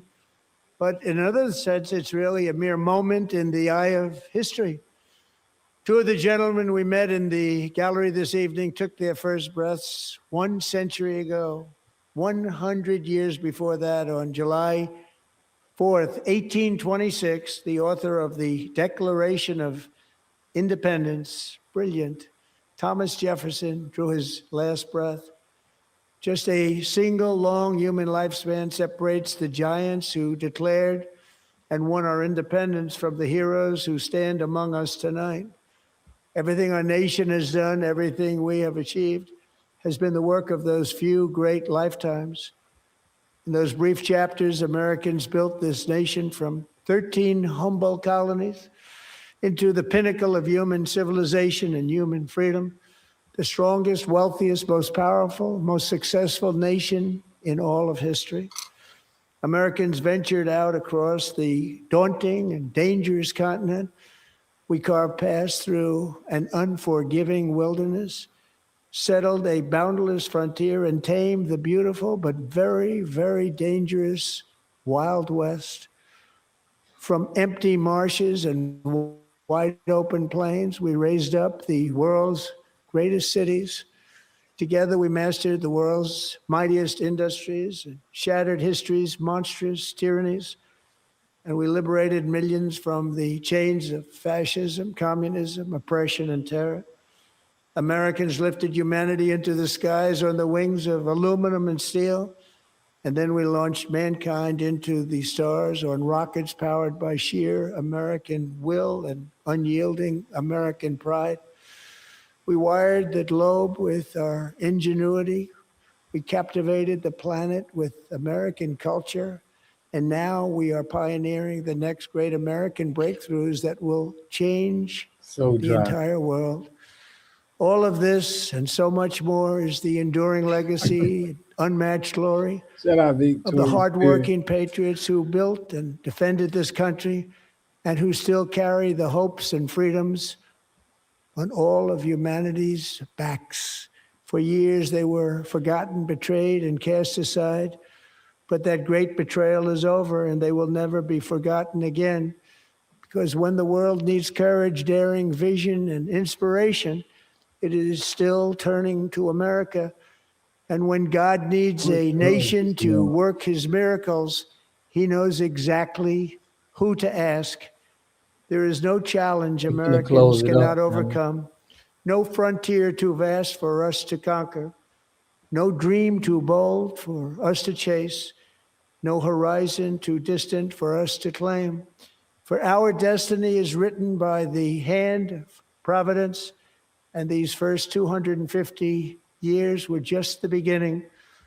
From the rugged border towns of Texas to the heartland villages of Michigan, from the sun-kissed shores of Florida to the endless fields of the Dakotas, and from the historic streets of Philadelphia to right here in our nation's capital, Washington, D.C., the golden age of America is upon us. The revolution that began in 1776 has not ended. It still continues because the flame of liberty and independence still burns in the heart of every American patriot. Okay. And our future will be bigger, better, brighter, bolder, and more glorious than ever before. Thank you, God bless you, and God bless America. All right, y'all. There y'all see it, man. They probably finna clap for about another 30 minutes. You feel me? But now we're gonna get back to all of this hate we've been dealing with in the FBA community. All right, y'all call in. We're gonna open up the chat. Here. I'm a writer on Hey AJ, and I'm the creator of Do Rag Man. I know it's Black History Month. Let's take a deep breath together and let's release ourselves from the shackles of respectability politics. Come on, guys. We finally have a superhero with our culture. Let's not talk about semantics and let's just focus on what's happening. Now let me give y'all the backstory to this tether. She got like a cartoon or something like that. Could be like a comic. And it's like a do-rag character, right? And his kryptonite is a job application. So it's like she getting a lot of backlash because you ain't even FBA and it's disrespectful how you got the character, with all of these, intricate details that's pretty much disrespectful. Check it out. If you've seen the show, you know the bunnies in every episode. Slime City is funny. Come on, guys. Let's get into it. Where's the joy? Why is everything so serious? We got to celebrate our people. What Richard Wright would have wanted. He wouldn't want us to be like, let's just be respectable all the time and talk in stilted language. Let's enjoy our culture. I created Do Rag Man because I'm obsessed with blaxploitation films and I love Pam Grier, and I thought it would be super cool to have a little homage to that when we're creating a superhero for Hey AJ. And what was better than using a do-rag? Because I own a 6-foot do-rag. And it makes me feel like a superhero when I wear it. Why couldn't someone be like that in AJ's imagination? I really beg of you to give this show a chance. Again, it's an homage to blaxploitation films. And yeah, we're poking fun a little bit at respectability politics because you know what? AJ and her family, they're already excellent. Her dad's a football player. Her mom's a chef. What more do they have to prove? Why can't they have a little do-rag man superhero? Come on, Wakanda forever! Check out Hey AJ and watch it for yourself. It's great for the culture. And there's Jamaican American representation on the Disney Channel, which I never had as a child. And I was so lucky to contribute to. I felt so lucky to be a part of that show. My dad was in the NFL. And so it was really a show that I was really able to tap into my inner child. And growing up, I would have loved a do-rag man. So check it out. Let your kids watch it. Come on, guys. She's Jamaican. It's on Disney. So if it's on Disney, it's Democratic. It's Democratic reign. You get what I'm saying? So it's like they do this with the movies, y'all. Any movies you see, movies, television shows, it's to market away for us. It's like they always got some weird stuff that we don't do for real, but they got us doing. 2 cents. What's good, family? Hey, what's good? Hey, when you saying you was about to end it, you was talking about the Democratic stuff or the show? No, not my show. The Democrats. Oh, okay. Yeah. Dang, I got nerve. That's why I hit the link so fast. But yeah, you can go. Okay. If you were saying something, you go ahead and I thought you was. I was like, man, he about to end the show. I wanted to say something to him. Yet, man. I ain't gonna end it yet. We just getting started. Okay. But what you think about all that, man? The State of the Union, all of that. Give me your take. Yeah. Yeah. I can be very opinionated on different things. Sometimes I can be lighthearted, just trying to protect someone that's not. But just listening to, you can see that whole entire ceremony-ish. It was only a few Black people in there. I know we're underrepresented in there. And some people don't understand disrespect. They don't. It's relative. So I have to calm down. I'm like, okay, I know people, you stare at them too long. That's disrespect. All that. I get that. I'm talking about a universal, a neutral, and I'm talking about, in particular, United States. That what we go through and have to. I'm like, this. You gonna start your speech off in Spanish? Do you know where you at? You know what I'm saying? Like, really? That's where we at right now. So I kind of get ticked off that me and my generation, we kind of let this stuff go for so long. So now they are going to deal with it. There's nothing you can do about it now because immigrants are here and they're here to stay. You're not just going to kick out everybody, and everybody's not criminals and stuff. I get that. But it's no hospitality, man. I've been to a lot of countries. I promise you, we are not represented over there. You're not going to go to China and see no Black people on their dang on parliament and stuff like that, whatever. I know what they do in other countries. You ain't going to Africa and they're going to let a Foundation of Black American go over there and run the Ubuntu tribe, that type of deal. So, I mean, stop with that. That's bull crap. They come over here to the United States and we let them get away with it. Right. Now think about this, because you was in the military, right? A lot of people on my channel in the military. Yeah. How do you feel about immigrants that's born in another country getting into the military, holding high-ranked positions? Well, you got to understand why and when it started. I mean, if you have to dig into military history on, it's the reason why you see all your nurses gonna be Filipino and stuff like that. It's the reason why your doctors are coming from India. You see a lot of them and from Africa, bro. They pipeline them. You don't understand. They pipeline them in just like they did with the NBA. They pipeline in all these European and African players for their agenda. I already knew they was doing it. I was like, wait a minute. How you serving in the U.S. Military and you from Vietnam? And we done fought I'm like, how much do you think these people have? It's crazy to me. All these anchor babies, I know people over here. I'm born and raised from over here. Bro, you first generation, second generation. The parents tell you what to do, how you do it, what to eat, and this, that, and other. Where do your loyalty lie normally? With your parents' beliefs and all that kind of stuff. Some get away from it, but that's exactly what it is. But they let them serve. It's kind of scary because what if he sabotaged something or whatever? But go ahead, bro. No, I'm with you. Like, what if they sabotage? Because we see what the Congress, the Black Caucus, we got, immigration in there, and they policy, they still repping their flag. Like I got a video where I put Yvette Clark on the thumbnail, and she was wearing a Jamaica shirt.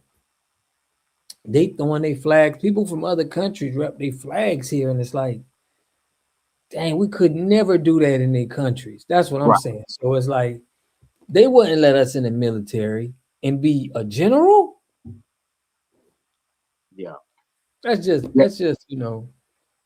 how I feel. That's their think tank. It's people that thought about that. Trust me. They know exactly what they're doing, but me and you are not in the powers to be to just change it all.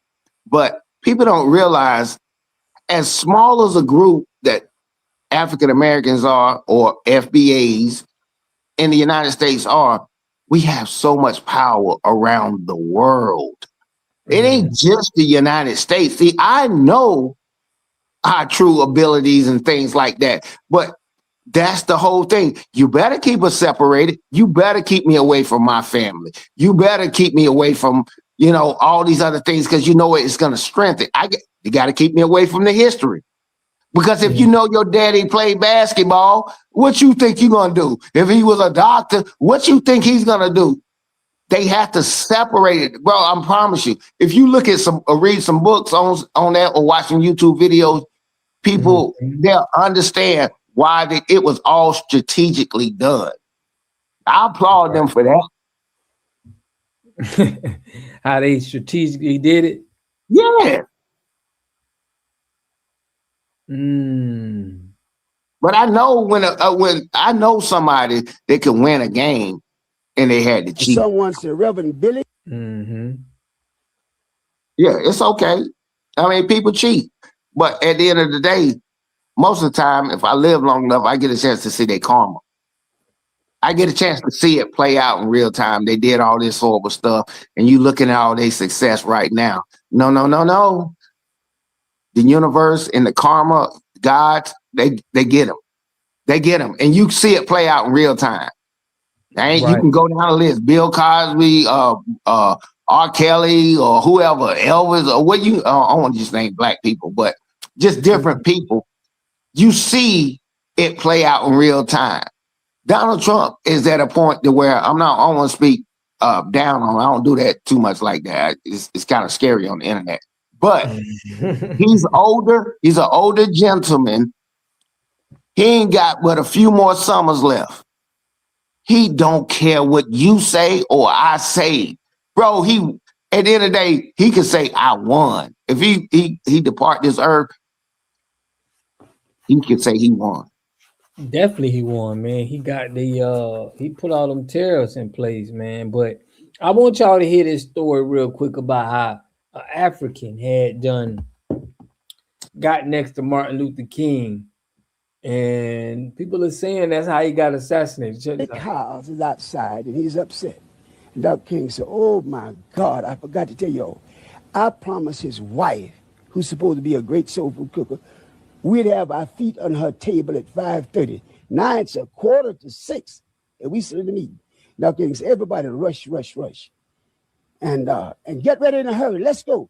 So I ran down and got to my room. My key wouldn't open my door for some strange reason. The limousine that had been loaned to us, I opened my door. I could touch the limousine.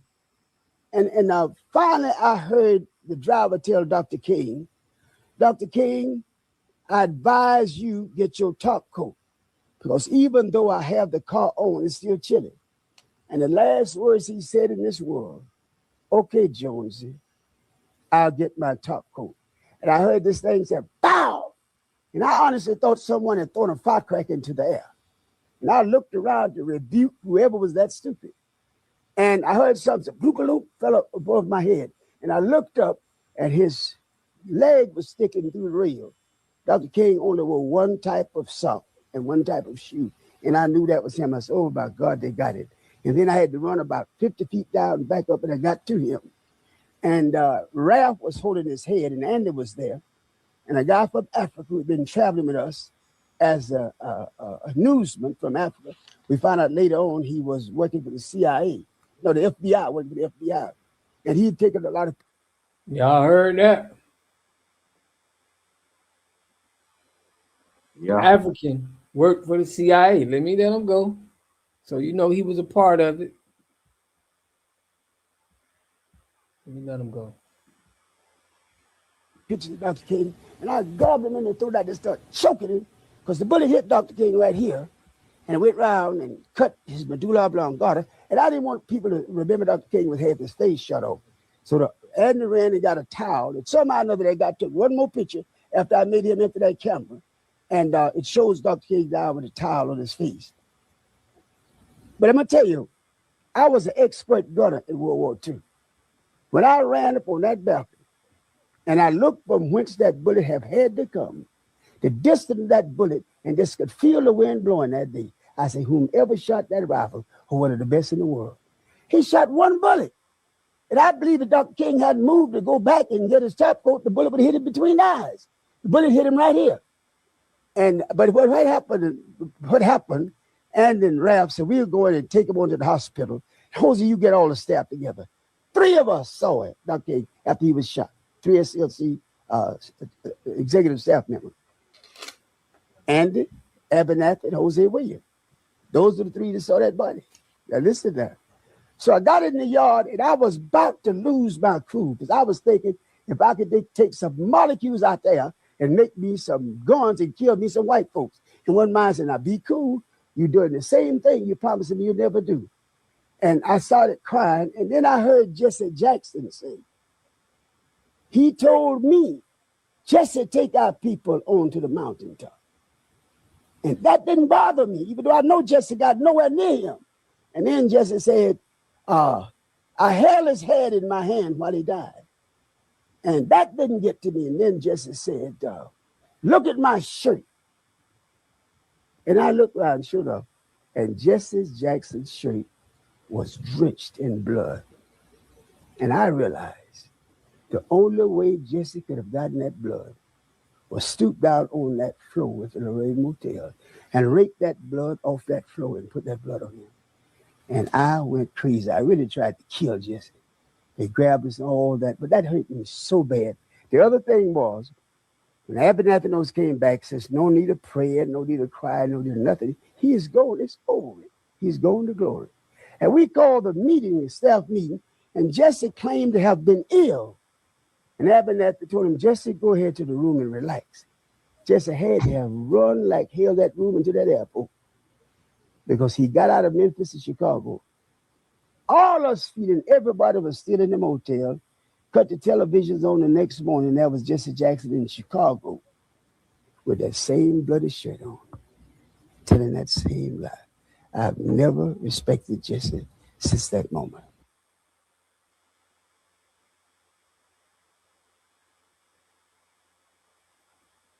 Dang. Jesse just put his shirt in the blood just to make everybody feel like he's certified. Dang. Strange. Foreign people who came here as criminals on ships, and Jesse Jackson worshiped them. That's insane. He wore the bloody shirt 2 days in a row, family. He did a press conference. It's crazy. Yeah, man. And then he had the African dude with him. 2 cents, man. What's your take on this, family? I ain't trying to dox too much of myself. I understood what Jesse was doing. I was old enough to know who that guy was. That was social media before what people see now. So I don't want nobody to think that people reinventing evil or the wheel, so to speak. It's just a different way of doing it. What Jesse did is equivalent of what you see on viral videos, people making up stuff to go viral to get the clout. We wasn't calling it so much clout and all that kind of stuff back then, but I understand what he did and what it stood for. And I know people will do anything, man. It don't really have to be politicians. It can be people in fraternities and sororities. Look, they'll do anything. You got to understand where their loyalty lies. Yeah, but check it out. We know he had to know something for him to do all of that. You get what I'm saying? Because if that would have just happened simultaneously, I don't think he would have had to do that. You get what I mean? You would have just been trying to figure it out. Dang, man, they shot him. Okay. But for you to be like, damn, let me get my shirt red so people gonna have that sympathy for me. That's what I'm saying, fam. That's a different animal. Cassandra, what's good, family? The news. Somebody just entered the show or the chat? Huh? That was the show? Somebody just entered the show or the chat? I didn't see. Oh, okay. Yeah, but I mean, when I'm on like people like you show, I'm hoping you don't go too far down the rabbit hole because it's a very dangerous game. So first of all, I don't want to say too much about Jesse like that because he just recently, it's about timing. I know you're right. I know a lot of people don't understand timing. I know you're right, but it's about your timing. You can't ask me for that money that I owe you. I'm at my brother's funeral and you asking me for the money. I'm like, I know I owe you the money, but do you think that's a great time to do that? You know what I'm saying? It's a crazy analogy. Yeah. But I'm just saying, I'm like, come on, you really think that's the greatest time to do it? Or either you could never catch me and you finally caught me. I get that. But I mean, I try to give out analogies to speak on so we can everybody speaking the same language. I'm like, you know this, you know that. So that's why I break it down. So if you see me throwing out some analogies, it's about that. But yeah, that rabbit hole, yeah, you talking about small hats and right and but stuff that like African that. Dude, did you know that about that African? Did you hear about that? That African. Oh, I watched the interview. Right. Yeah. Oh, yeah. What you watch right there? Yeah, I seen that interview. A lot of people know about it, but they won't let it spread. We didn't have social media to share it and all that. Yeah. We had to rely on newspapers, and if the news, your local news, they're not gonna talk about it or show it. That people are under different things. They're puppets. Look, you getting paid. You want to keep getting this money? You got to shut your mouth. Yeah, you can buck the system, but guess what? You about to have a long way up the hill, and some people are willing to go up that hill. There's not a lot of people that's willing to go up that hill at this point in time, and I ain't going up there by myself. For real, man. They'll put you right in position now too. But yeah, I feel you, man. It's I understand Jesse just passed, but dang, it's just the too soon. Hey, yeah, you know how a comedian tell a joke about somebody that just passed away. I'm like, okay, man, too soon. It's too soon. But if you want to play the Corey Holcomb route or something like that, I mean, you can. I just don't recommend it. I don't tell no man what to do. I just don't recommend it and leave it right there. No, I feel you. But I think the times are different. I don't think they definitely, I feel like still. But back then, I'm gonna do a video showing y'all that it was a lot of big name black people that got assassinated, not just Malcolm X and Martin. It was some other smaller people that was doing their thing that a lot of people don't know about. But it's important for us to get that out there. But I'm gonna drop a video on that for real, for real.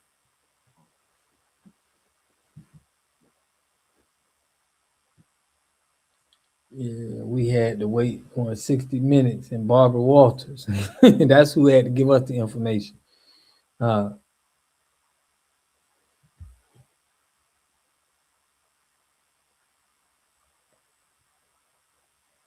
Jump right in position. How old was Jesse when he passed? 84 or 88?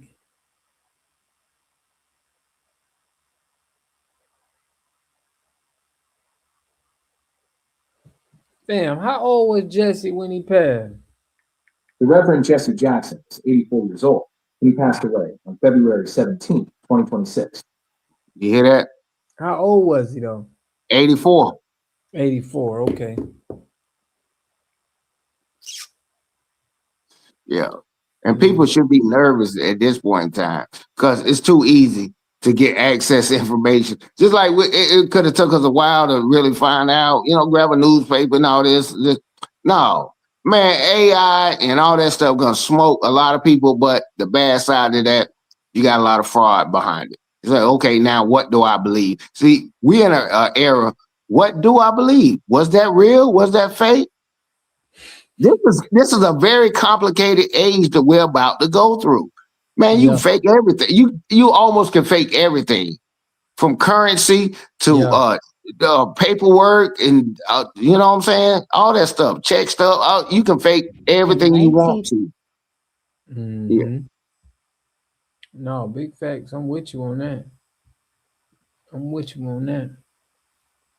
The original Black Panthers started the food assistant program in 84.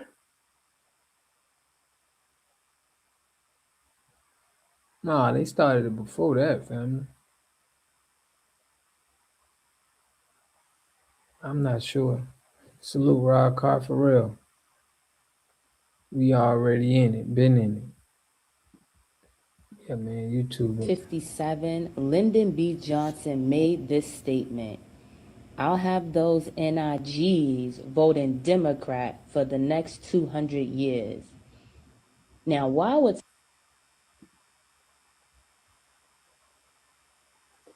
Dang, was Lyndon B. Johnson serious? Was he? He said that and he meant that, huh? Remember, Detroit love. Salute, 784, man.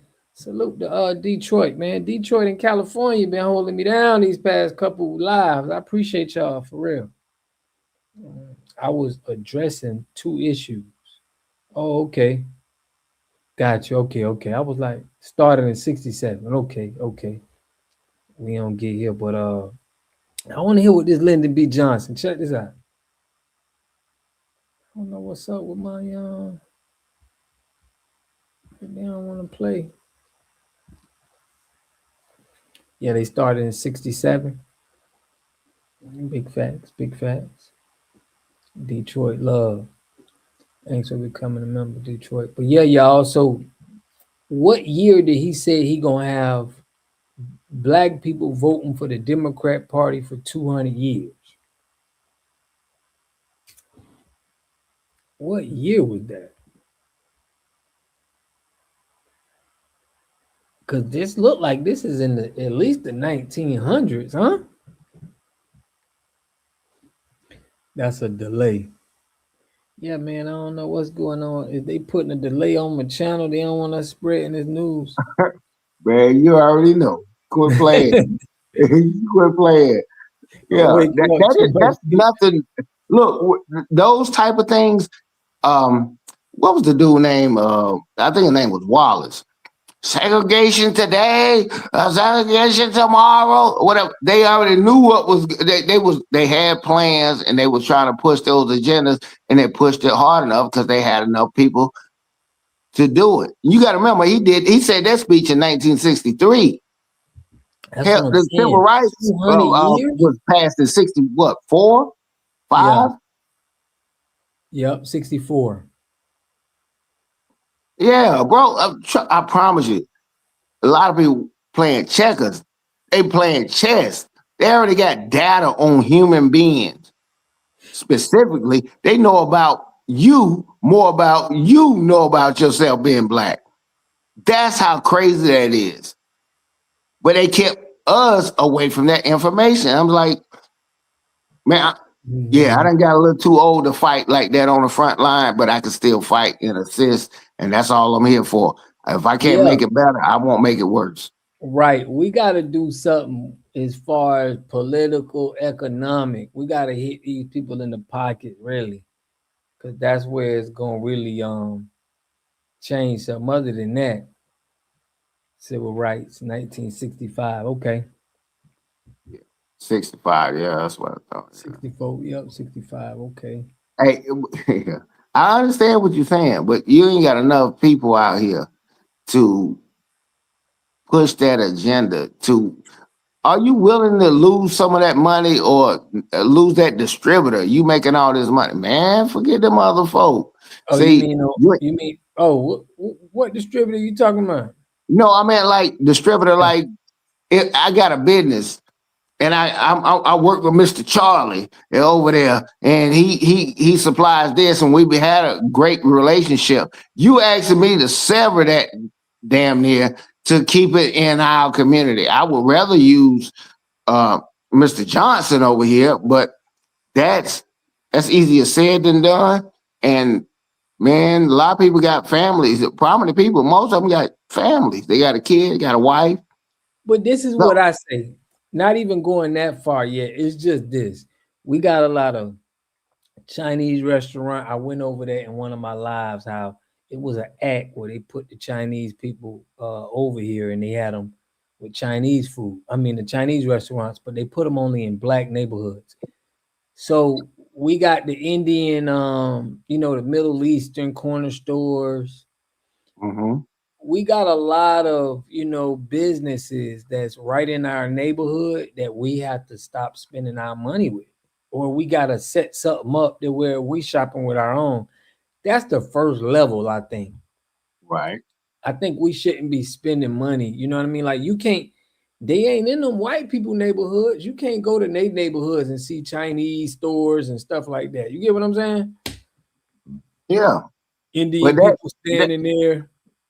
I mean, having these little corner stores, they don't have that. So I think that's something we can stop right now. And a lot of stuff we can keep our money. You know what I'm saying? That's what I'm thinking.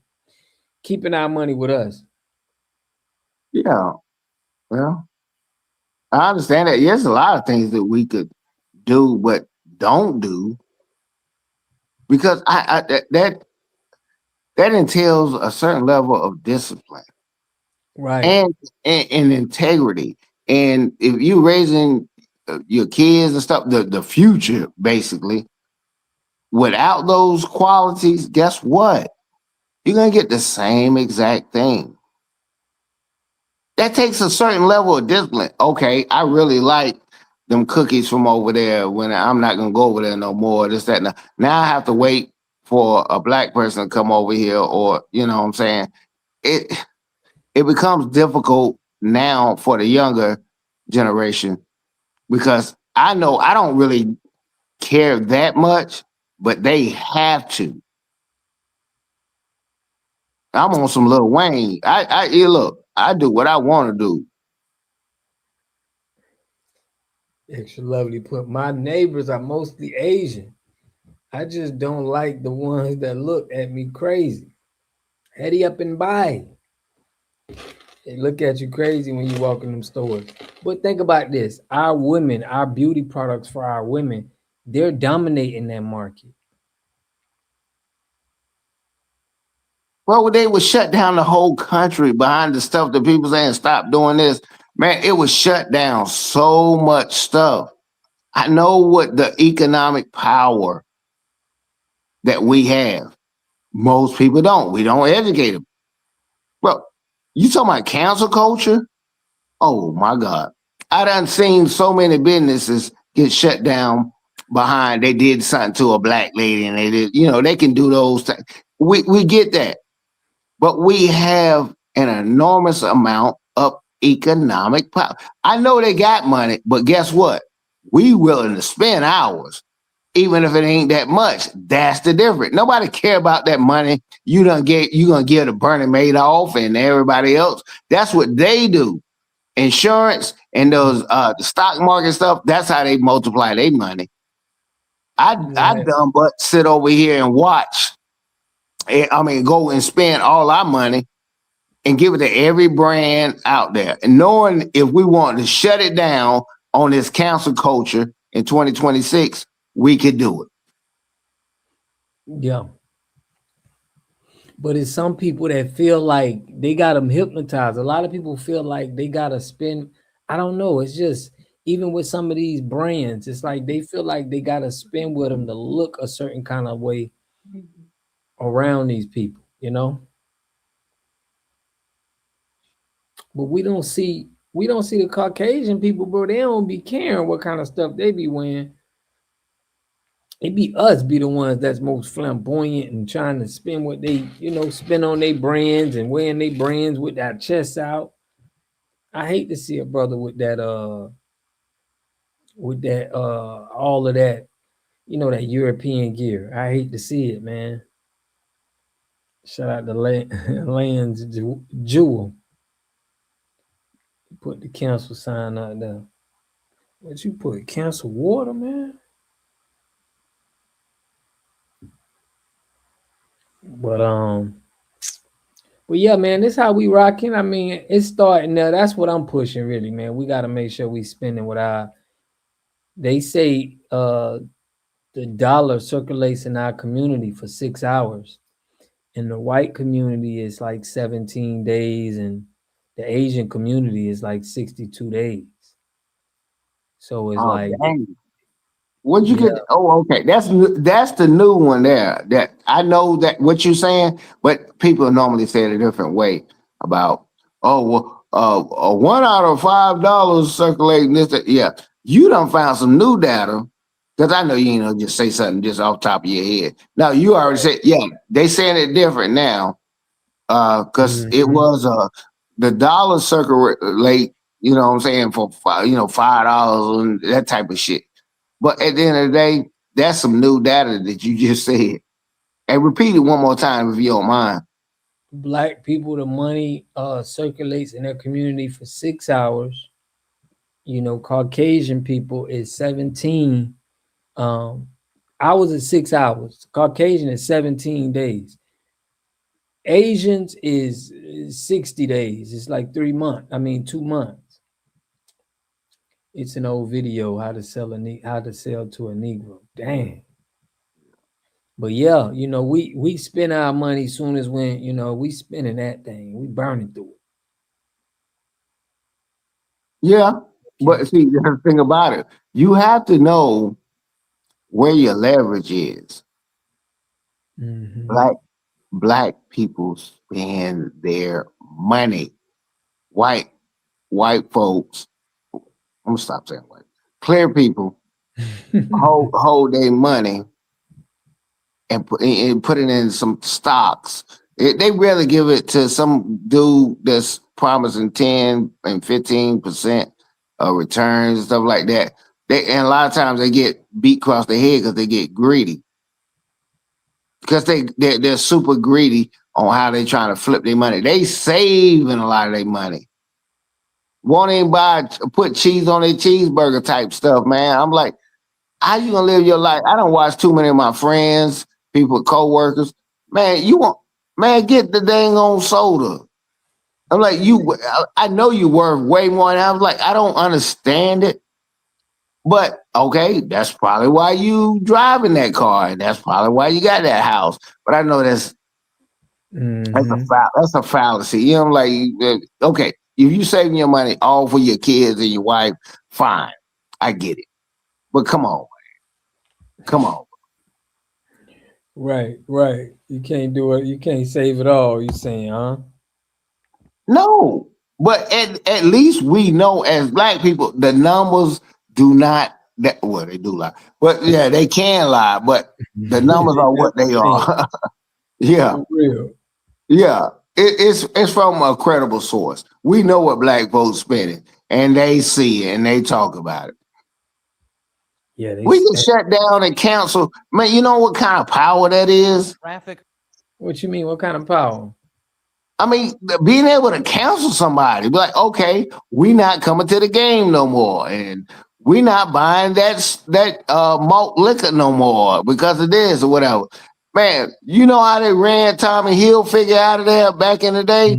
That type of deal. So we know how to do it because guess what? We made you pop.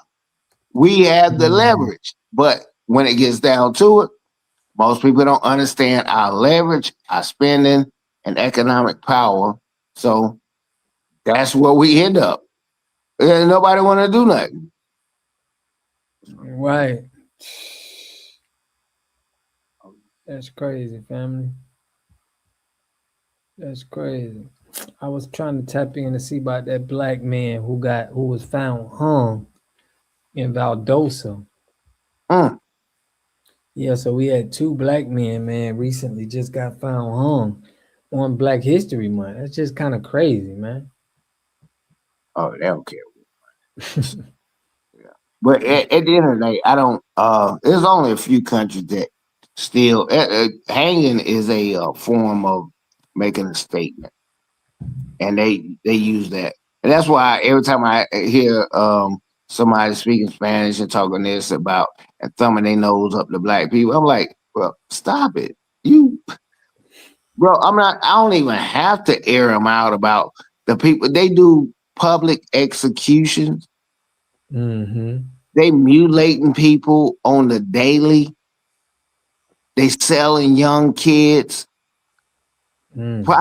Prostitution is at an all-time high over there. I was like, man, come on, man, stop. Or at least I know we're doing bad, but I'm like, y'all doing all this stuff, but they're thumbing their nose up to us. That's why I look at them like, you in the cardboard box talking about me staying in the projects.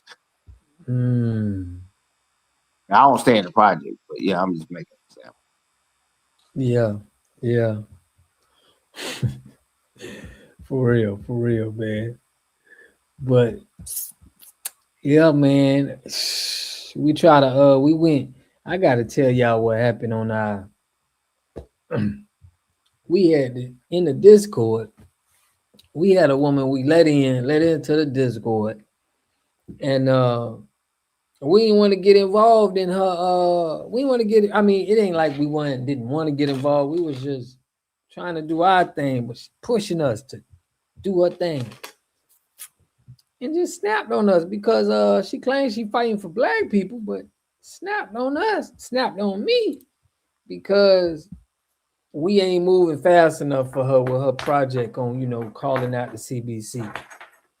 And I just thought that was a little, and she's half white, half Black. Y'all notice that these people that be mixed, they got a different kind of like energy about them when they trying to like overly do black people stuff.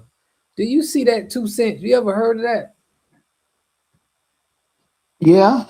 I mean, it's a natural response. That's why I don't bother because like I say I worked in hospitals. I deal with mental health and all that. So I got some kind of examples and read some. I get it. You got I got a black daddy, a white mama, or whatever. So okay, where do they loyalty lie? You know what I'm saying? So it happens like that when you deal with people from one of the parents is an immigrant and one is from like what do you gravitate to? So I definitely can understand. I might not condone some of their behavior, but I definitely can understand it. Mm-hmm. Mm-hmm. Yeah. Let's check. No. Yeah. And everybody's talking about it. Where would you go to Yeah. try and find information if it's not Google? Me personally, I look at Twitter first. Right. Then I'm gonna check Shade Room because Shade That's Room got my everyone answer. talking. The Shade Room. That's what I was exactly. I was gonna say TMZ. Yeah, but that's what I was looking from. Unfortunately, because I really The don't Shade like Room. Shade Room. It's called the Shade Room. Yeah. They put up everything negative about everybody, but they do it tastefully. So, So they try to do it tastefully with the wording. Exactly, with the wording. You know what I'm saying? But they got 30, 40 million followers. Yeah. Because that's the first place I'm going on if I'm on that app. If I don't know. He said all of this to say that's where he No, going. because I want to know Stat may have a different outlet from me. That's why I want to know where she would go. Yeah. But that's the point. You want to find out what's going on with some bullshit? The first place you go is some shit called the Shade Room. Shout out to Shade Room. You know what I'm saying? Baller Alert. Yeah. Hollywood Unlocked. Shout out to all them platforms. But what I'm saying is it's all beef. It's all pride. Not saying they don't give people some shout out where they wear clothes and this, that, and third. But if you want to know where some shit is popping off, that's the new news. But that's to your point. They're using people's problems and negative to promote what they have going on. I ain't I'm knocking look it. into that. That would be a good show. Right. Just all positive shit. But no knock to the Shade Room, Ball Alert, everything. I respect the grind and the hustle, but I'm just. But what I'm catching from this though, even if we gotta look through Google and all of this, a lot of people using Chat GPT, and it's like people don't understand that we lost our own. Like there's cultures that have libraries. They got their own stuff where you can, you know what I'm saying? We lost the fact that we need our own libraries, our own information that we hold, because they twisting and remixing stuff that we don't even know about. Cause I did a video on, if y'all don't know, Martin Luther King mama got shot and killed in the church. How many of y'all knew that?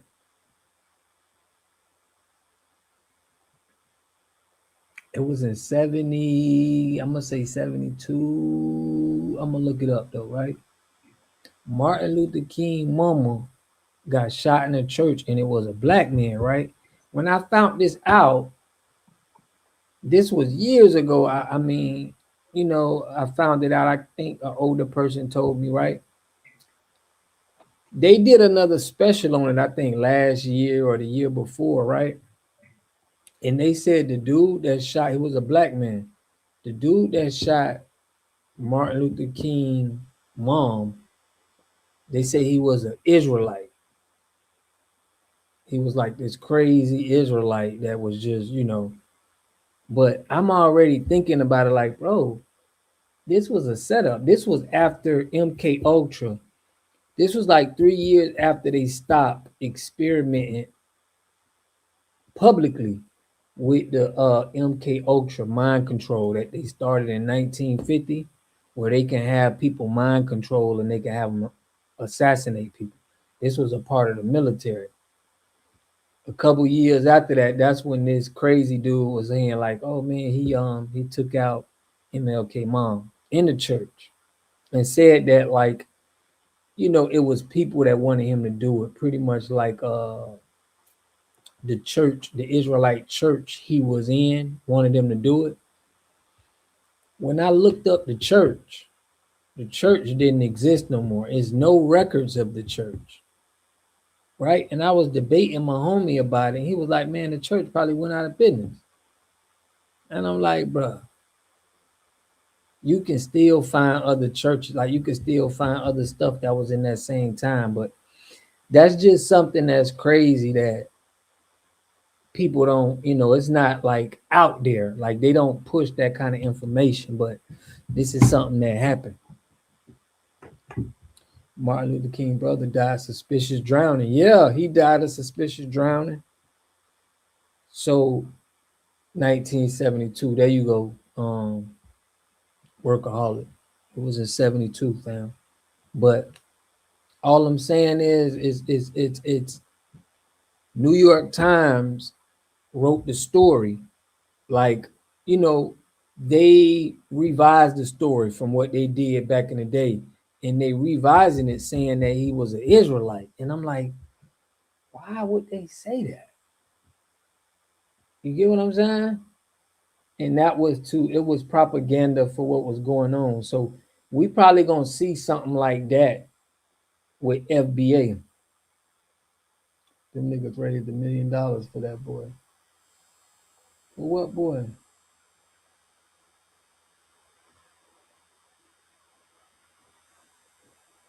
Yeah, very cultish, man. That one brother, salute, family.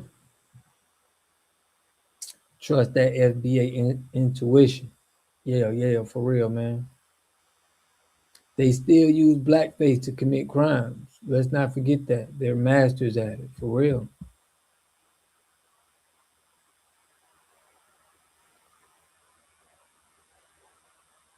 Yeah, man. So I mean, that MK Ultra is I don't know how they're using it now, but that's what my opinion was on what happened to Martin Luther King mama and that dude, because the dude act like he wasn't there. They was acting like he was mental. And y'all see how we be having a lot of, like, recently, we be having a lot of black people be like y'all see when the black man was at the was on the train and he just hit the lady in the head with a knife and took her out. It's like it's a lot of people that they seeing have mental issues that's just doing crazy bugged out stuff that was never in our culture before. So that's just me going off, man. We need our own awards, sports, league, hospitals. Time to rebuild. For real. Salute, family. Hey, let me say this before I go, bro. What a God. Check this out. Most black people are not offended and upset about black people that go to jail for, committing crimes or, doing unalivings. We're upset about the disparaging things that go on within the law and the justice system. You can't let Johnny over here do a crime and then you punish him or let him go or let him get probation and stuff like that. And you do all this, give him 2 times, 3 times the sentence. That's where we have a problem, because we know we commit crimes. That's not what we're saying. It's the disparaging things that happen within the law that is just troublesome. I mean, because I ain't saying you got to be equal, but be fair. Yeah, it's about being fair. Yeah, we go in a classroom, all the chairs the same size. That's equal, right? But you know what's fair? That guy is 355 pounds. He can't sit in a chair. What's fair is getting him a chair to sit in there with us. They're not trying to play a fair ball game. And I always tell people, I know why, because if you did a fair game with the general population of black people, FBAs, it's not fair to you. So I understand. Yeah, you better put a ball and chain on my ankle when we about to do a 100-meter dash. But ain't no keep. I got to shut it down and get in there and all that kind of stuff. But I'm gonna still listen to you on my hub in the room Salute, man. Yep. I'm gonna go over a little bit. We probably got like 20, 30 more minutes, man. I'm finna kick it with the family. Love hearing from y'all too. MK Ultra is invited. But yeah, 2 cents, man. I appreciate you, bro, for tapping in, giving us that little wisdom you got. I appreciate it. All right, no problem, bro. I'll let you. All right, brother. MK Ultra is embedded. Now, y'all, I'm gonna be doing something. I gotta put something out for Adonis over there, man. He in Romania, so I'm gonna be trying to put us something together, man, to try to help that man get up out of there. They say he ain't get out of jail, so we gotta probably gonna drop something and try to help that man out. They say he detained. Did he get out of jail?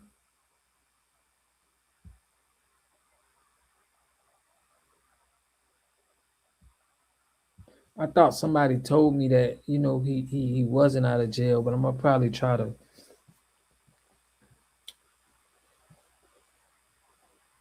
I've been looking for him. Yeah, we probably got to. I'm looking into, you know what I'm saying, doing something, man, to try to make sure we keep awareness on him over there. If we gotta bond that boy out, but he need to bring his butt back home, family. Black Polo, what's good, family? Another day above water. Bro, I want to tap in. Tap in, family. Yeah, man, this a cookout. It's a cookout conversation, man. It's one of our safe places, man, where we get to, you know, talk our talk. I put the link in the description, man. Come tap in. Lance Jewel. No, the sister did an update video. They made it seem like he was released.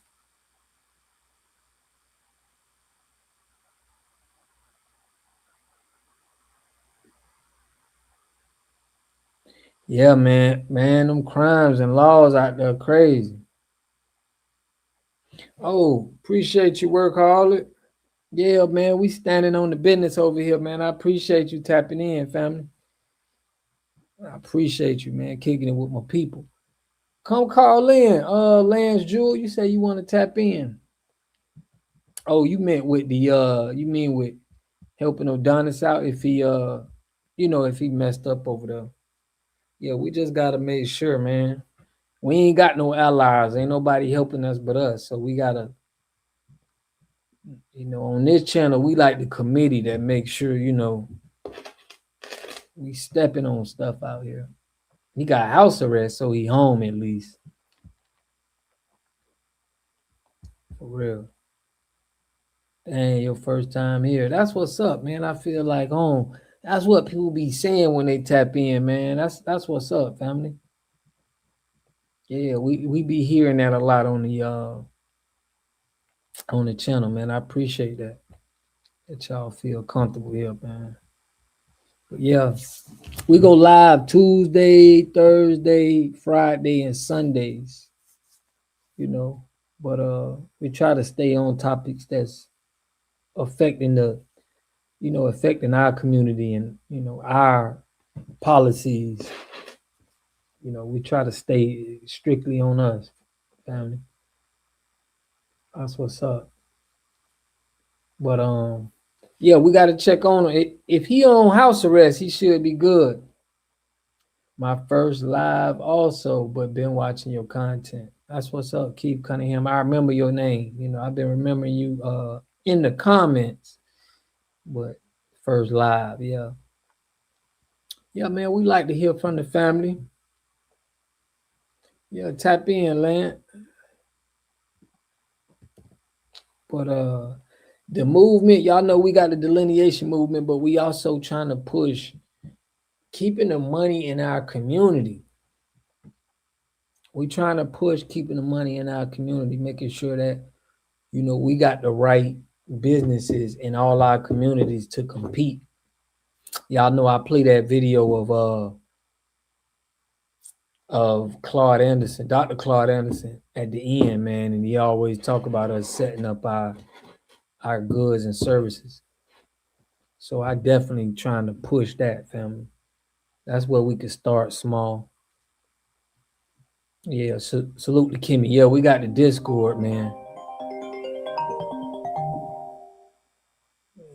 Elizabeth Town. But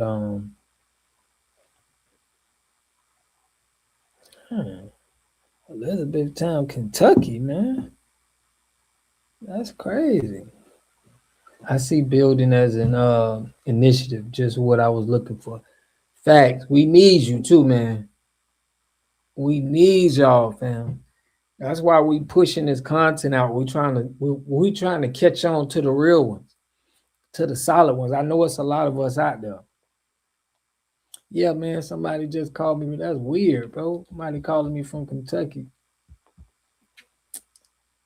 People hit the link. Workaholic. Another Philadelphia. Okay, he from Philly. That's what's up, man. I love to see, a couple of different people from their city, man. A couple people from the same area.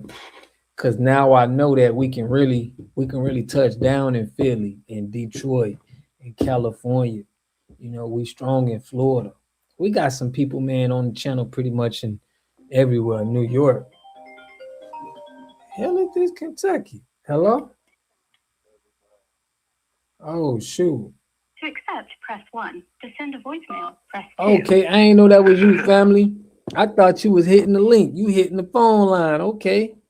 Yeah, bro. Shit, nigga. I don't be knowing nothing about this shit. Right. How you found the phone number, though? I said, I just looked down in the link. It's right there. Dang, it's in the link. That's what's up. Okay. Yo, let me see. I'm going to let you know right now. It say, get your waste. Get your waste. Oh, that's the number I got. It say, get safe, clean water. My bad. That's cool. That's the same number I use that line for marketing, and I use it for YouTube for people to call in. But well, yeah. yo, you know what? Well, it's You better good? that I talk to you like this because it ain't on live. You feel me? Nah, you won't live, family. You won't lie. I'm alive. Oh, well, shit, I don't really. Oh, yo, that's what's up. Yeah, 100, man. You got my subscription. Nigga, I done subscribe, nigga. This your first time checking out the channel? Language. I'm sorry. This your first? Yo, you been checking it out? Nah, bro.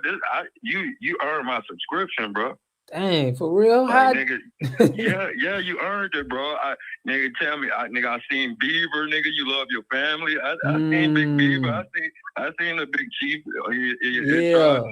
And nigga, I recognize you from that. So I'm like, man, yo, this man ain't playing about his blood. That means you ain't playing about us. For real, family. I really appreciate your platform. That's real, man. Oh, that's me. I can hear myself. Let me turn it down. Hold up. up. Yeah, you got. Yeah. You good now? You good? Yeah, but yeah, you got that Kentucky number. Yeah. You need to check out the fact, nigga. They just unearthed all the great pyramids of Kentucky, bro. God. Yeah, I'm gonna have to do a video on that. So what? They took down the mounds. I know y'all had the mounds over there, right? Man, bro, I'm not even. My mama from Kentucky, so let me give you my quick background. I'm from Tampa, Florida. You feel me? Okay. My grandfather from South Carolina. You feel me? My mama's side from Kentucky. So the East Coast, my home. You feel me? So, bro, all this stuff I could tell you about. But yeah, my dude, they I'd like to see you touch that. Yeah, I gotta touch on that. Them pyramids, man. I heard you say mounds. Where you be out at? And man, I just do a lot of research about a lot of stuff, man. So I be doing the little pieces, you know what I mean, and be giving it out. But but yeah, I just read that. Yeah, I just read that, fam. But I think that's something we gotta put back. That's really something I want to put back out here. I want us to have some old pyramids out here, man. That's like a passion for me, man, for real. Bro, well then. What I plan on doing since they be man, I gotta go visit them. These are lands, bro. You know what I mean? And it reminds me of this story that I know about. The story I can tell you about is called. It's about this warrior called Tecumseh. You feel me? And it's funny that my family. I got part of my family from out here in Kentucky. But Tecumseh, he also known as Dragon Canoe, because when he was a kid and they was warring with these others, you feel me? He wanted to go be with the warriors so bad he would drag his canoe. You feel me? And they also know him as the peacemaker. But when we talk about tethers, we got to think about like these Siberians, these strangers from strange lands, because sometimes they get with our people and we end up making pacts. You know what I'm saying? Yeah. And people like Tecumseh end up getting trampled, and we forget about our leaders, the people that fought. Like, we talk about the Seminole Wars. See, I come from that too, because I'm from Florida, you feel what I'm saying? Mm-hmm. But these wars stretched all through this East Coast, is what I'm saying. And a lot of us, if we remember the chiefs and the names of the warriors and stuff like that, oh, yo, trust me. And we remember the names of our cities and stuff, yo, it all start making sense, my guy. Because when you say Kentucky, you really saying King Tut. Right. Yeah, but because remember we got all these people like Cairo, Illinois. You know, we be really talking about us. You feel what I'm saying? But yeah, bro, what I got, I really peep your energy type stuff. And what's the word for it? I want to say your vibration, bro. Yeah. Your vibration is on a higher level, bro. You like that Mercury guy with the wings on his head. You gotta keep it up like that. For you real. Keep it about, yeah, bro. For real. I appreciate that. Yeah, you from Florida. I'm from Florida. I can hear your accent, man. That's what's up, man. Yeah. For real. Yeah. Yo, you remember the 80s down there, bro? I'm from Tampa. So put it this, bro. You remember my nigga West Tampa, down there in the park. My God, they used to have my bro. And I ain't laughing. It's one of my West Tampa. Everybody. Yeah, we had fun down there. But they used to have the U.S. military. They used to feed us food rations and stuff like that. Because we had all them immigrants down there. Territory. It was like Scarface action in the 80s, but it made it all the way to Tampa. People from Florida tell you how that was. Yeah. Yeah. Yo, I'm about to tell you that. I love that coach over there in Temple, man. Y'all got a different. I love that coach eyes over there, man. It's a Florida. It's a distinct Florida, but you know it's Florida. But I like, you know what I mean. Every part of Florida got their little culture, but I like Temple culture, man. I got a family member out there. Family, bro. Mm-hmm.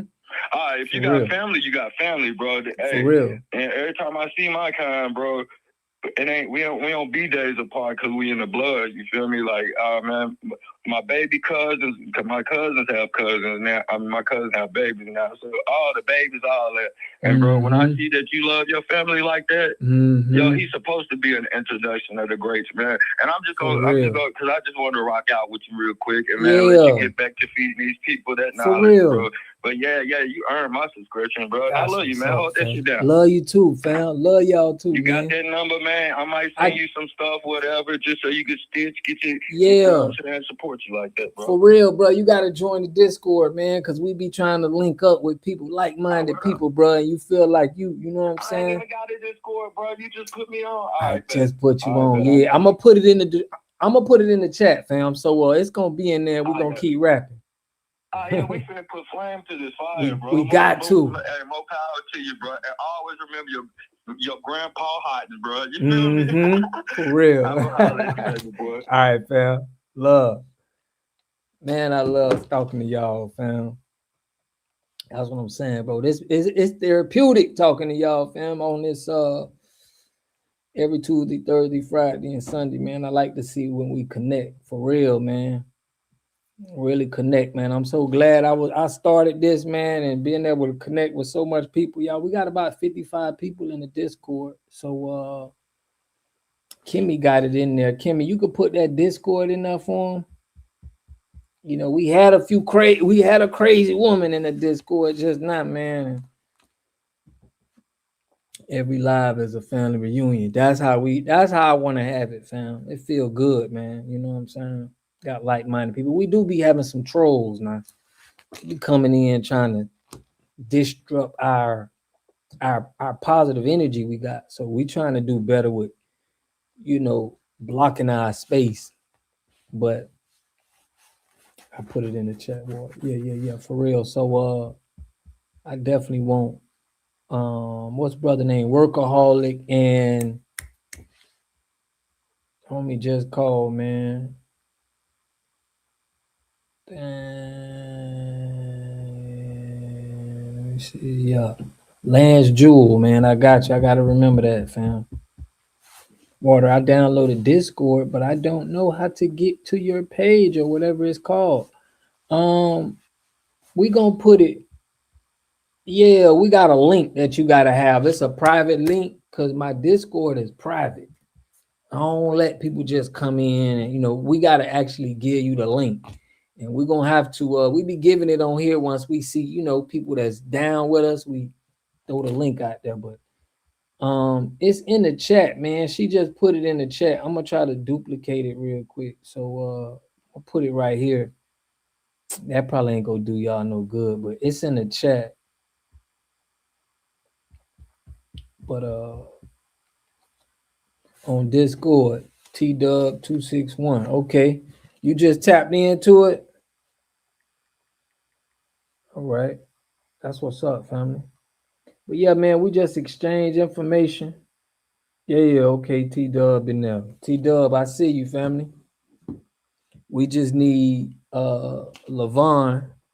Levon, I appreciate you, Levon, too. You've been sending me some information on Instagram. That's good too. It give me a good thing on to drop a video, y'all. So I be listening. I really appreciate y'all sending me content because I gotta definitely give me a good view on what to drop. But yeah, man. Love family, man, and love, the lineage. That's how my dad was, man. He was like, man, ain't no African. Like, he the one got me on this liberation movement, man. He took me to the Bayou Classic. I was like 9-10 years old. He took me to the Bayou Classic, and he just used to always give me information, man, about the people and like fight for us, So I gotta salute him. It would be right, man, for me not saluting him. Yeah, I see him. He in there? Okay, we just need a few more. We need Kentucky and Levon in there. We'll be good. But yeah, y'all, we got a meeting on there that we have every Monday at 10. We have our think tank where we go over, just talking about what we can do as far as group economics together, you know what I'm saying, to make an impact. So that's very important that we try to get on and just get the ball rolling, man. Extra lovely. Salute, salute. I have this in the left window and Discord, the right window. Yeah, so Monday, workaholic, because you know about the mounds. I heard you say that we had more mounds in the U.S. than we had in Egypt. That's totally correct. Totally.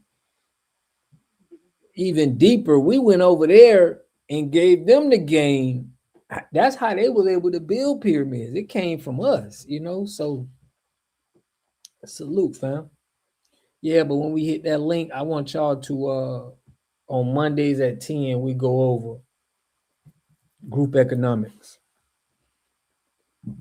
Yeah, we just go over trying to, come together. But it's very important, man, because we don't do enough of group economics and coming all together. So it's definitely important. I want to be a trendsetter in that. I want people to see us coming together, making moves, and they like, dang, let's do what they doing. We did a trade with Africa on the regular. Yeah. We need to break into private chats with our families and share what we learned to stay on one accord. Yeah. I'm with you, Lanita. Yeah. Yeah, because I want to push a thing that, everybody needs to be in some type of chat group. You got to be doing you off code. If you ain't in a group where y'all talking about group economics, doing stuff and making moves, it's off code behavior, You should, that's why history is important, because if our people knew history, we gonna know how we need to move. So it's like, I'm trying to make things different for us, fam. Like, it's no more we just, hey, you know, that's we fam. It's like, nah, we got to be family together and really making moves. Being in our groups, hearing discussions, like we got to really be, you know, 10 toes down.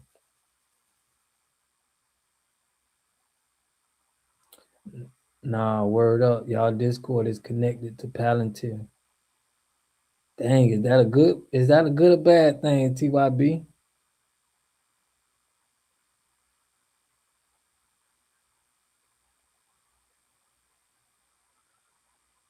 Yeah, I'm like, y'all listen.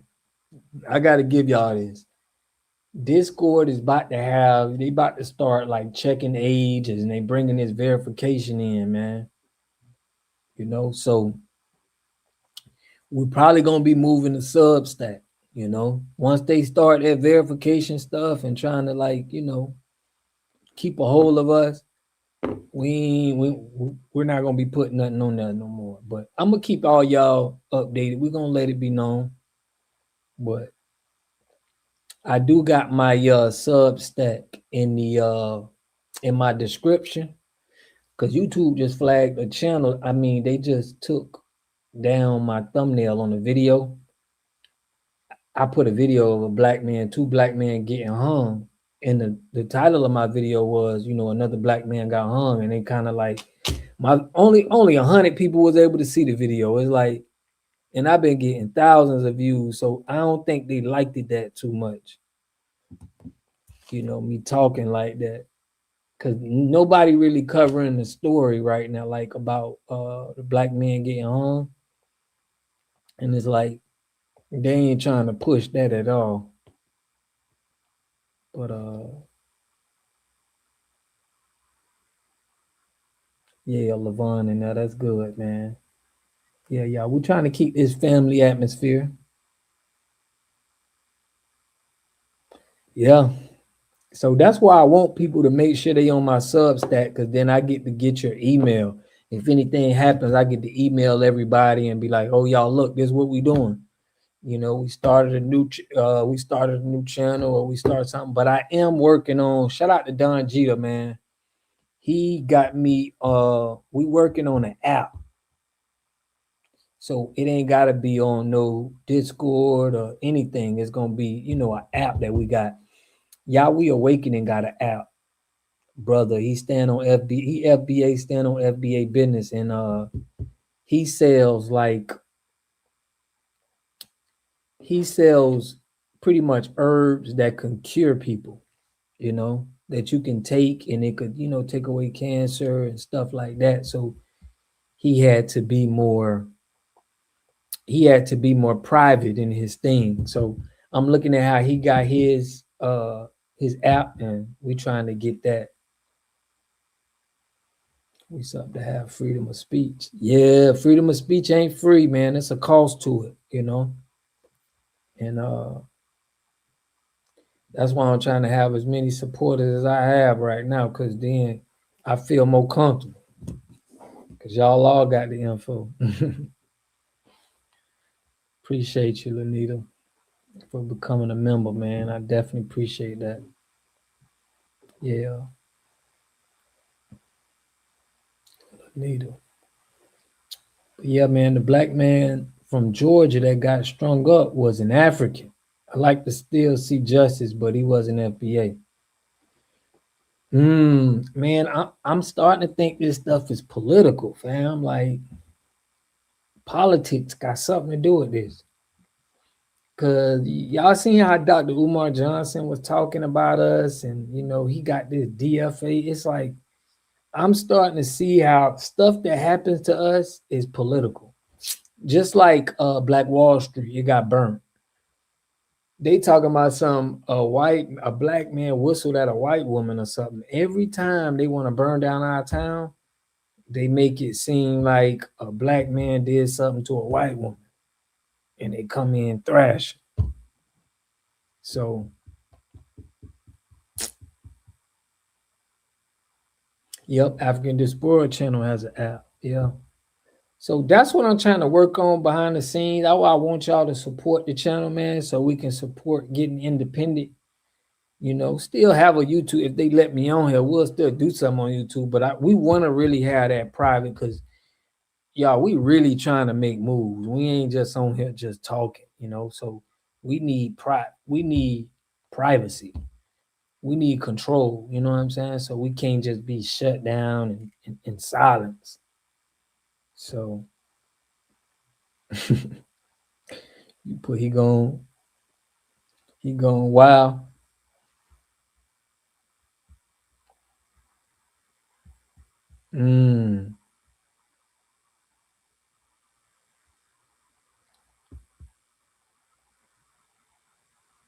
Look at how they are continually going after Burkina Faso. Yeah.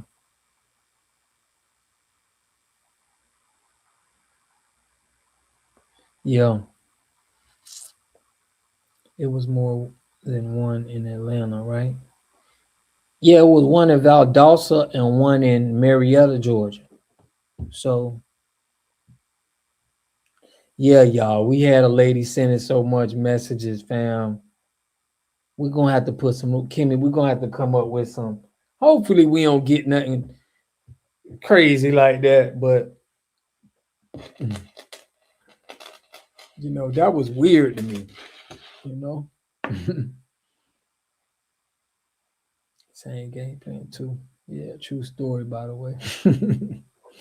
Right, no cap, no cap. Yeah, man. So, yeah, family, y'all know how we do, man. They want us out here. Yeah. Family, self-sufficient is always viewed as revolutionary by the powerful, right? Self-sufficient, man. That's how we gotta, you know, that's the goal. You know, crazy cat lady vibe. You know what I'm saying? And you know me, I'm always want to look out for my people, but I understand something, you know, we gonna have to vet, man. I can tell through y'all though, y'all about, you know, coming together. That's important. Boom, self-sufficient, for real. Man, we ain't been self-sufficient since Black Wall Street, family. We haven't been self-sufficient since Black Wall Street days when we had our towns. That was when we were self-sufficient. We ain't need nobody for nothing.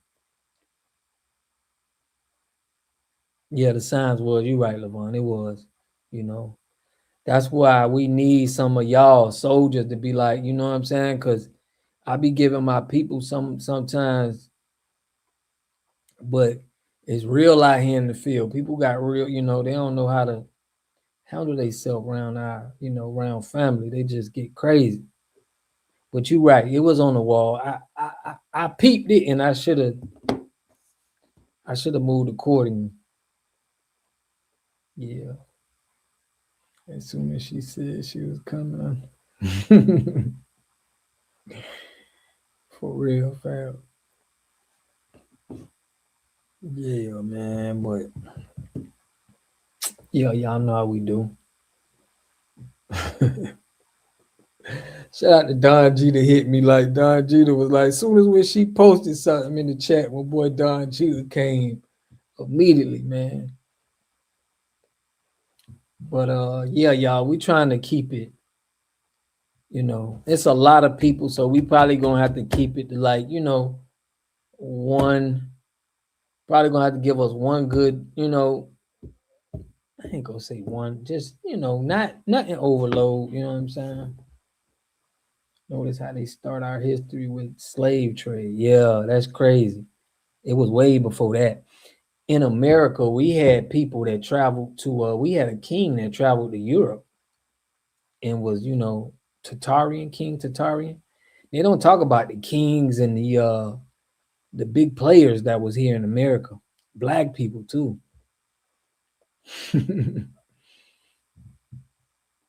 But yeah, fam. Yeah, man. I like workaholic, man. We're gonna have to get you we're gonna have to get you on a panel, man.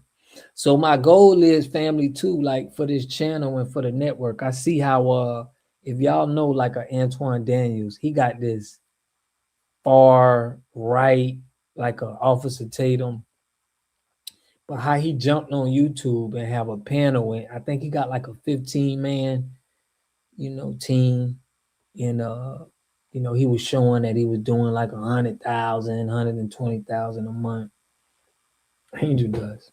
But I definitely want to get our FBA content out there like that. So, because right now they just got Officer Tatum and Antoine Daniels. They got a few other people, but those are the biggest, content creators, pretty much black. But we need a FBA that's staying on topic and putting our narratives out there, because we don't have our narratives mainstream yet, because we got so many tethers, Brian. Question for the hoes: where did hair braiding originate from, and what cited article sources validate your answer? Bro, I couldn't tell you where it originated from, fam. You have to tell me. Man, I don't know everything, family. This thing, I ain't the, you might have to ask Workaholic for that. Yeah, they don't mention kings when they talk about us. When it was a lot of them here, a lot of pyramids, a lot of wealth. Trap question: our people are scattered worldwide. Yeah. Mm-hmm. Our hair naturally locks up. Been around. I don't know, man. Jawan, he may be from across that water.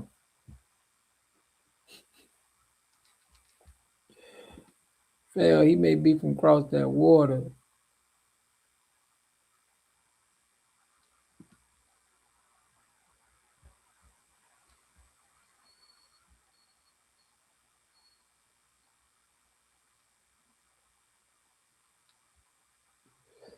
Yeah, man. Salute, family. I was trying to play this for y'all. I can't find it. It's all good. But I believe we just need to reach us.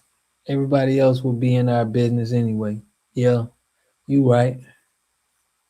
That's a good strategy.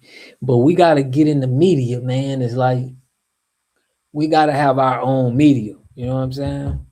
Just like what y'all saying here, the connection that people are getting. A lot of people probably looking for, you know what I'm saying? And we need to get out there to them. We were braiding massages in our hair during slavery. Yeah, you right, though. Caucasus Mountain. Shout out to Call Dog, man. But yeah, y'all family, I do want to have some meetups too, man, in different parts. Have some meetups, FBA meetups. Have a little comedy, little entertainment. Same thing that we got here, this vibe. Have like a little vibe in every little, just go around and make sure we got our little vibe going on. They feed us off us. Look at them now with us pulling back for the second. Mm-hmm. Yeah, they coming in here too, y'all. You know what I'm saying? It's we growing. I'm thankful to be reaching more of our people, man. That's a blessing. Garifuna. Okay. Don't y'all think this has been the most intense and disrespectful Black History Month? Man, I was saying that I did a video. I didn't drop it, but I did a video about that, and I was saying that yeah, like this has been the most disrespectful one ever. Okay. But yeah, this has been the wildest Black History Month I ever knew, We only got 3 or 4 days left. Shout out to Bridgeport, Connecticut, Calvin Whitaker. Salute, family. Yeah, man. We are FBA. We the most hated. You know what I'm saying? Most hated.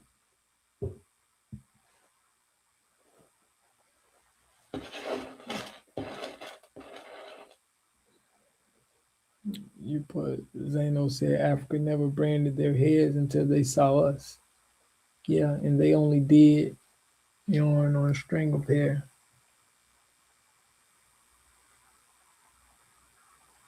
Mm-hmm. Yeah, we're moving the needle. So they gotta, you right, Carl Dog. They gotta put more pressure on us. That's why we seeing Dr. Umar, all of these people, they gotta put more pressure. For real, y'all, fam. Happy Foundation of Black History Month. Salute, family. But yeah, guys, man, we gonna Thursday is when we going live again. So make sure y'all tap in 10 o'clock. Normally go for, 2-3 hours, man, and have a little celebration, a little cookout. That's what's up. We're gonna have to have these, start having these around the United States, People can pull up. He put, let's get Dane Calloway in here too. We would really be lit. You know what? I want to start.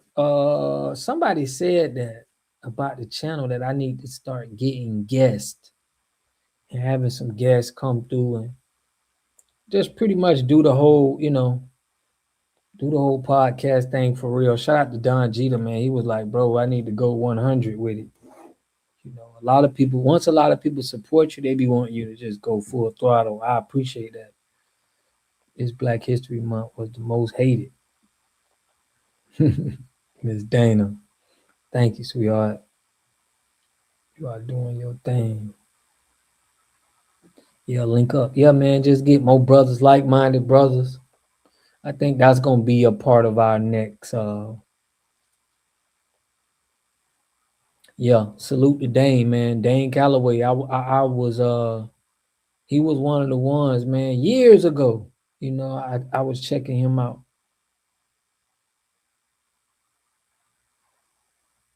Yeah, he'll look.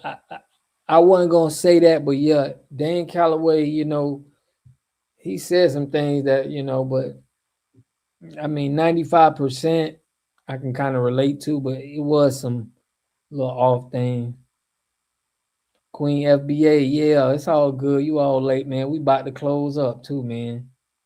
Dang. Mike TV been on it. I've been seeing y'all telling me about Mike TV, man. I gotta tap into him. He can back up that Harriet Tubman story. She was a trained conductor, though. Ooh. Yeah, man. I mean, we don't know everything. It's good to know more. Mike TV is another one, right? Salute, man. I'm gonna put him on my list. Man, I'm finna start reaching out to him, man. I'm finna get the Water Gang. We finna start reaching out to some of these solid, the lineage content creators that's standing on business, that's like-minded, and collab. I think that's the best thing to reach more of our people and to get everybody on the energy that we feeling, Let the audience see, like, look, this is how everybody need a group. Everybody need to be in a group. Everybody need to be practicing group economics. It's mandatory, So, okay. Yeah, man, I gotta get up with Mike TV, man. I'm gonna get up with him for sure. For real. Shout out to Earl, man. Salute to you, family.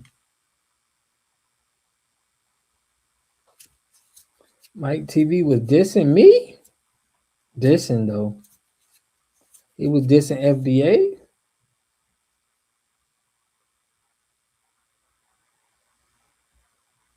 Top Cats. Okay. Yeah, man. We gonna I'm gonna be reaching out to him, fam. Yeah.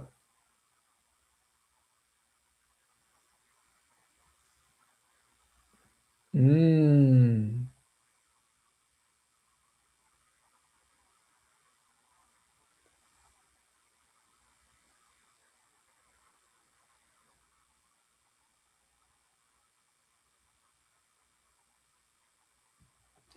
Yeah, we gotta look into that. Extra Lovely don't miss nothing.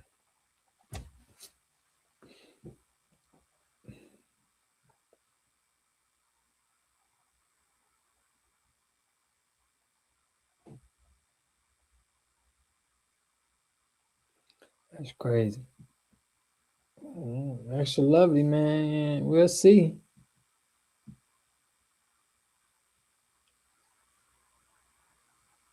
Hey, so you mean I gotta put a video up about him? You know, anybody dissing FBA, y'all, you know, I stand on lineage business.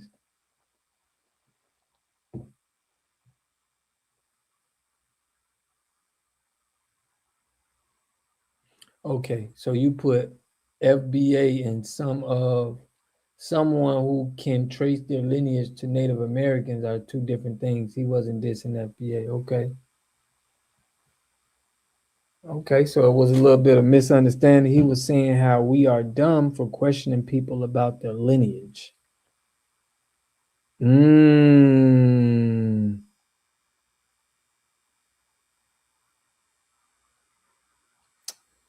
Right. Okay. No, Extra Lovely, man. She be on it now. She ain't gonna say it if she, you know what I'm saying? Yeah. We gotta do our own research, but you know.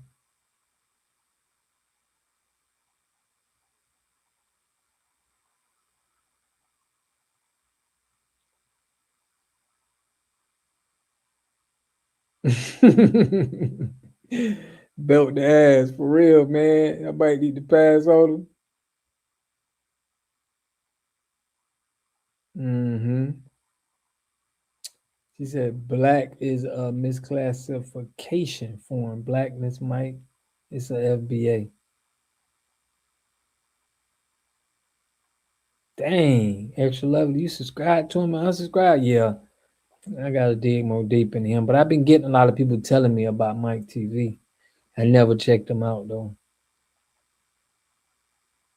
You know, my thing is action steps with my people and promoting that. Like, we gotta make it cool to be, you know what I'm saying? Making money with your people, dealing with your people, shopping with your people, knowing that this needs to be, you know, where we shop, where we got to make sure we got the institutions, the business there, so we can shop with our people. Well, the guy, even bro Bishop George Making from Street Media TV will tell you Top Cats be dropping some major gems. Okay. Got you, family. Yeah. So man, if y'all ain't, man, join that Discord, man. We got a think tank about group economics on Monday at 10. You know. Salute to salute. You may be Chickasaw, you may be Cherokee. We all have different lineage. Yeah, I'm Cherokee. But my grandma said my mom's father, which mean like her, you know, they wasn't married, but he was half Cherokee, half black feet. So Jay Wine has put, if you were born in Italy, what race and ethnicity are you? And where did you originate from? No, look, you could be born in another country and still be, you still got the lineage from us. If your parents was, just like how them immigrants come here, it could be people that their parents was here. Like I got a buddy, he was born on a military base out the country, but he still stand on FBA business.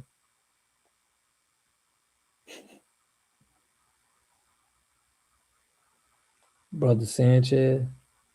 Okay.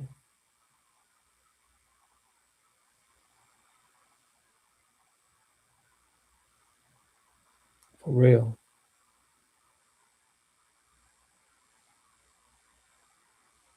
Mm-hmm. Salute, family. But yeah, man, we're gonna get out of here, family. I appreciate y'all, man. He from the Caucasus Mountains. But yeah, family.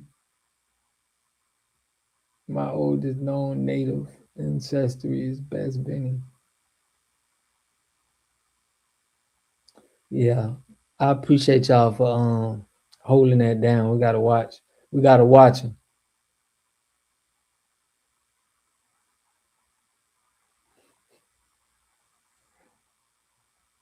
Okay. Y'all know we got different slots, you know what I'm saying? Just make sure we know, like, you know, on the Discord. We're gonna try to make it more easier where we can get education and talk about different things. He put Mike TV as a Timu Dane Calloway. Okay. Yeah, man, stay loyal to the soil. We're gonna have some shirts like that coming out too, y'all. We're gonna get some merch out, man. Staying loyal to the soil with different mottos that we're gonna be going for. I appreciate y'all for tapping in. But yeah, I appreciate you, Lanita, man, joining, being a member. That one brother, bro, I appreciate you always supporting, man. Call Dog, the Water Gang, everybody who in the Discord, extra lovely. My boy Ames, well, everybody who was new, Workaholic, you know, everybody who just tapped in, man, you will appreciate y'all. TYB, Levon, Mark, you know, everybody, Tanika. Appreciate y'all. It's always love connecting with y'all, man. We're gonna do this again on Thursday, man. Y'all look out for some content on tomorrow. But if you haven't, all you got to do is download Substack too, just so you can always, the email is there, because we trying to you know, build a community and make sure we got everybody email and information so we can reach out. But man, whatever y'all can bring to the table to help us, you know, get more things accomplished, man, we definitely appreciate that. So, man, I love and appreciate y'all, man. I'm going to catch y'all on the next video. Peace and love, family.